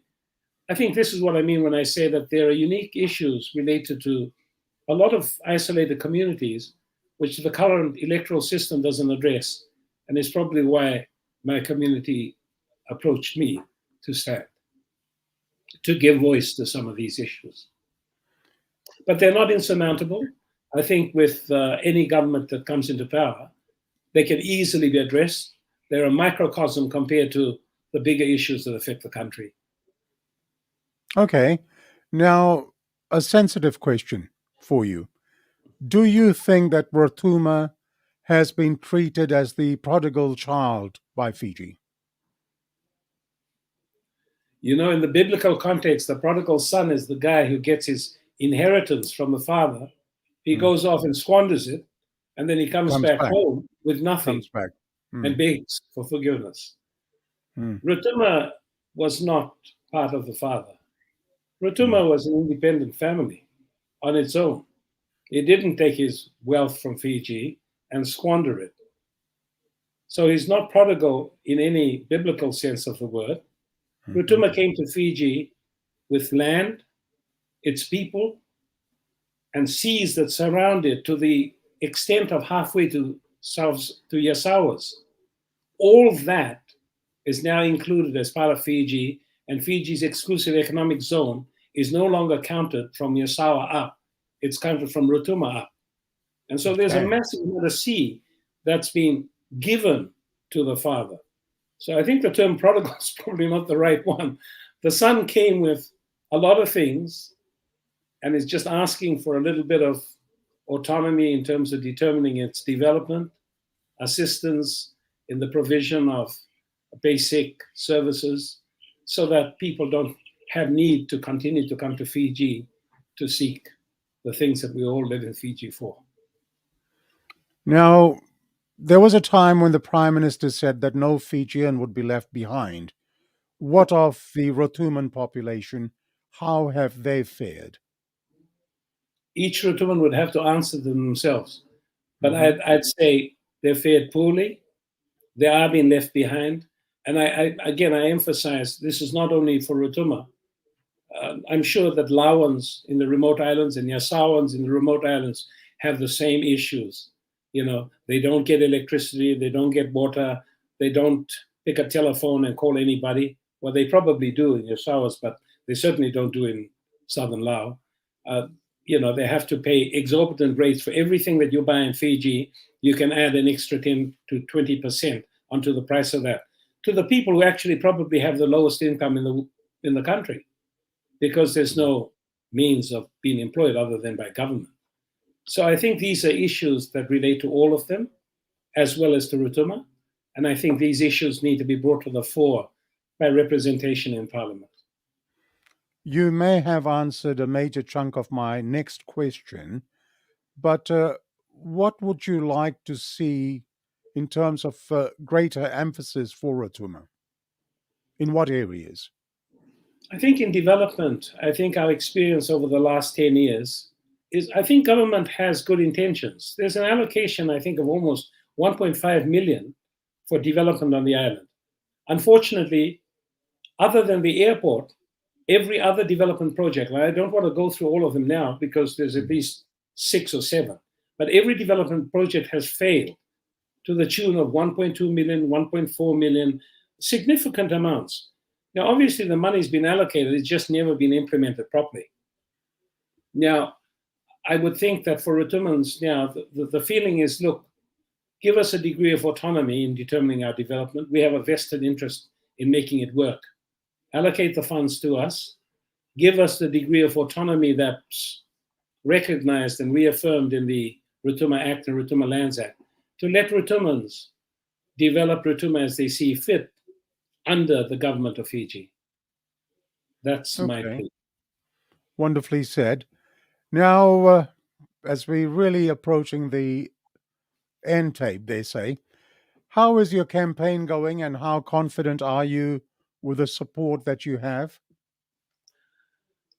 I'm not a politician, but I've been approached, like I say, by the Rotuman community. So much of my campaigning has been amongst the Rotumans on the island, every village, every district, amongst the Rotuman diaspora in Fiji, and now through you, through the greater population of Fiji. I haven't been, other than that, very actively involved in campaigning outside of the Rotuman community. But I'd like to think that I have something to offer to the nation should I be elected. And in that regard, I'm a great believer in God's will be done type thing. And, if there's an opportunity, then I'll serve it faithfully. Well, as you said, you've been campaigning only within your own Rotuman community, largely.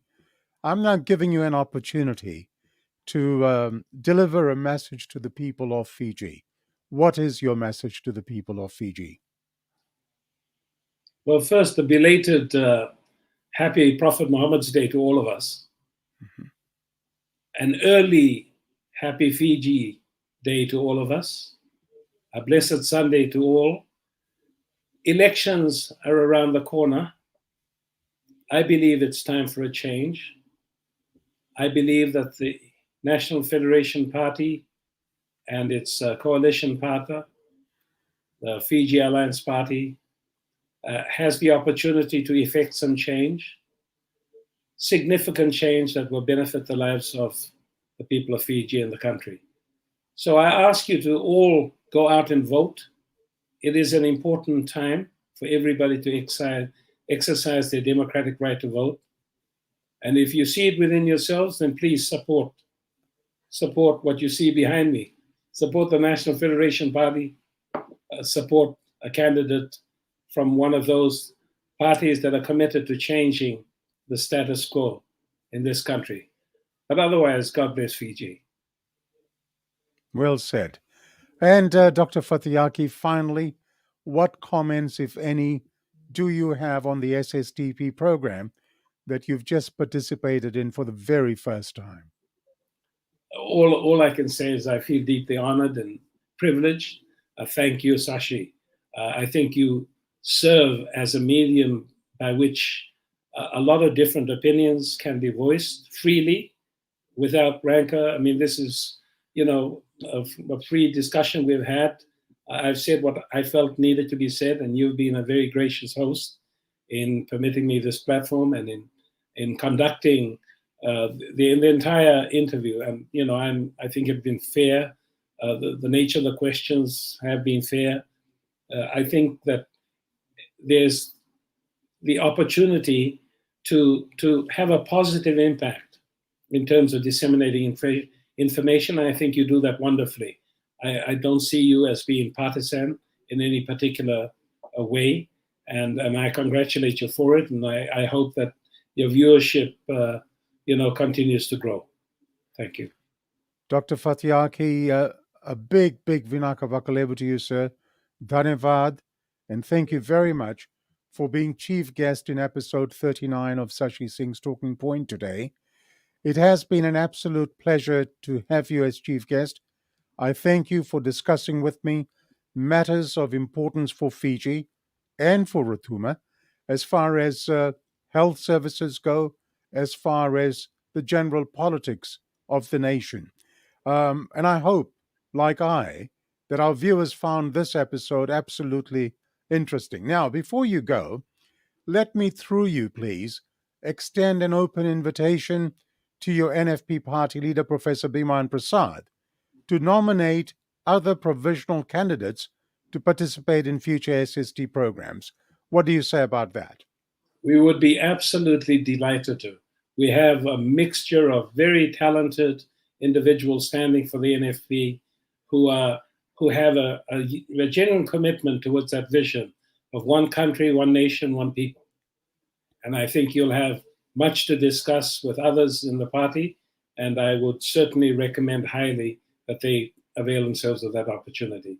But thank you again, Sashi, and thank you, your viewers, for your time and patience, and I appreciate it greatly. And one last invitation, if I may. Well, whatever happens in the election, it'll happen, like you say. It's God's will. SSTP will continue, and I hope someday in the future, wearing your doctor's hat, we can have an interview where we perhaps can discuss very positive things about the health of the nation, the health and medical services, and perhaps even put a panel together to have a discussion of similar minds to, if nothing else, to take the nation forward. I would be delighted to, and I'm sure that would be welcome viewing for a lot of people. Thank you. Dr. Fatiyaki, thank you very much for sacrificing your Sunday. Thank you once again, and my sincere thanks to your family. I've stolen you away from your Sunday lunch. Have a good day, sir. God bless you, and all the very, very best for the general elections 2022. Thank you, Sashi, and God bless you all, you and your viewers. God bless you. Thank you, and I will be in touch. Cheers now. Cheers. Thank you once again to Dr. John Charles Fatiyaki. And to my viewers, before you leave, let me remind you that I will shortly announce my chief guest for next week. Now, some of you have been critical this afternoon by using profanity, etc. So let me just tell these sort of people, for the record, let me once again, for the sake of transparency, tell all those viewers who constantly ask for me to interview the Attorney General or the Prime Minister or any minister. The SSTP has extended invitations to the AG as well as to the PM of Fiji, and to date I have not had the courtesy of a reply, and let me tell you, I'm not holding my breath. So in terms of, if you look at a tradesman, they can only work with the tools they are given. Similarly, I will only interview people who come willingly and without pre-prescribed conditions on SSTP to take part in an interview with me. So that's where representatives from the government stands. I thank all those viewers who have taken time to provide the positive feedback with regards to this program. SSTP, as I say, we ask the questions that Fijians all over the world want answers to, Fijians want to know. Well, that's it for episode 39 for this week. A big thank you to my regular contributor, Nikhil Singh, for his input in the program today. To my SSTP team, thank you. And most of all, I thank all our viewers for watching this program today. Ladies and gentlemen, now it's time for me to announce our chief guest for the next episode.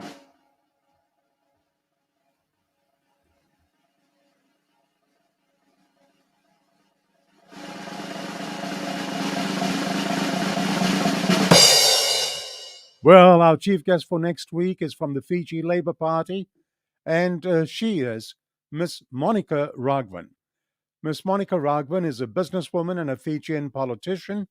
she was elected from the Samambula Tamavua Open constituency into the House of Representatives in the 2006 elections, defeating Songo'osungundo Vatanileweni star recruit Tupeni Mbamba.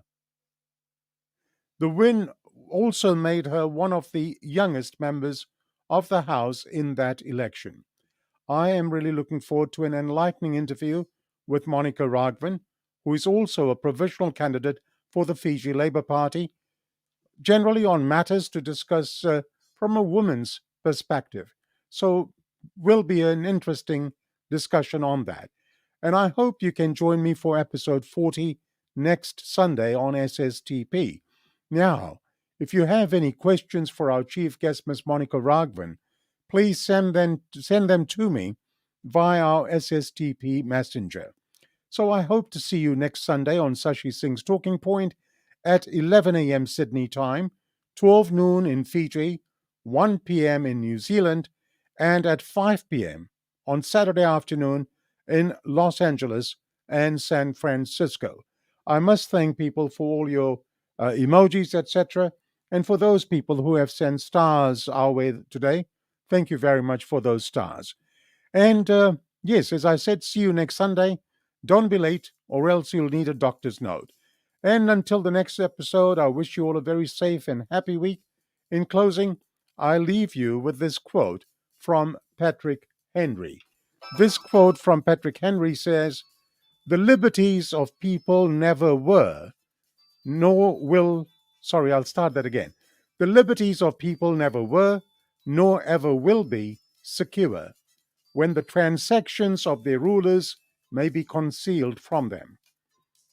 The liberties of a people never were, nor ever will be, secure, when the transactions of their rulers may be concealed from them."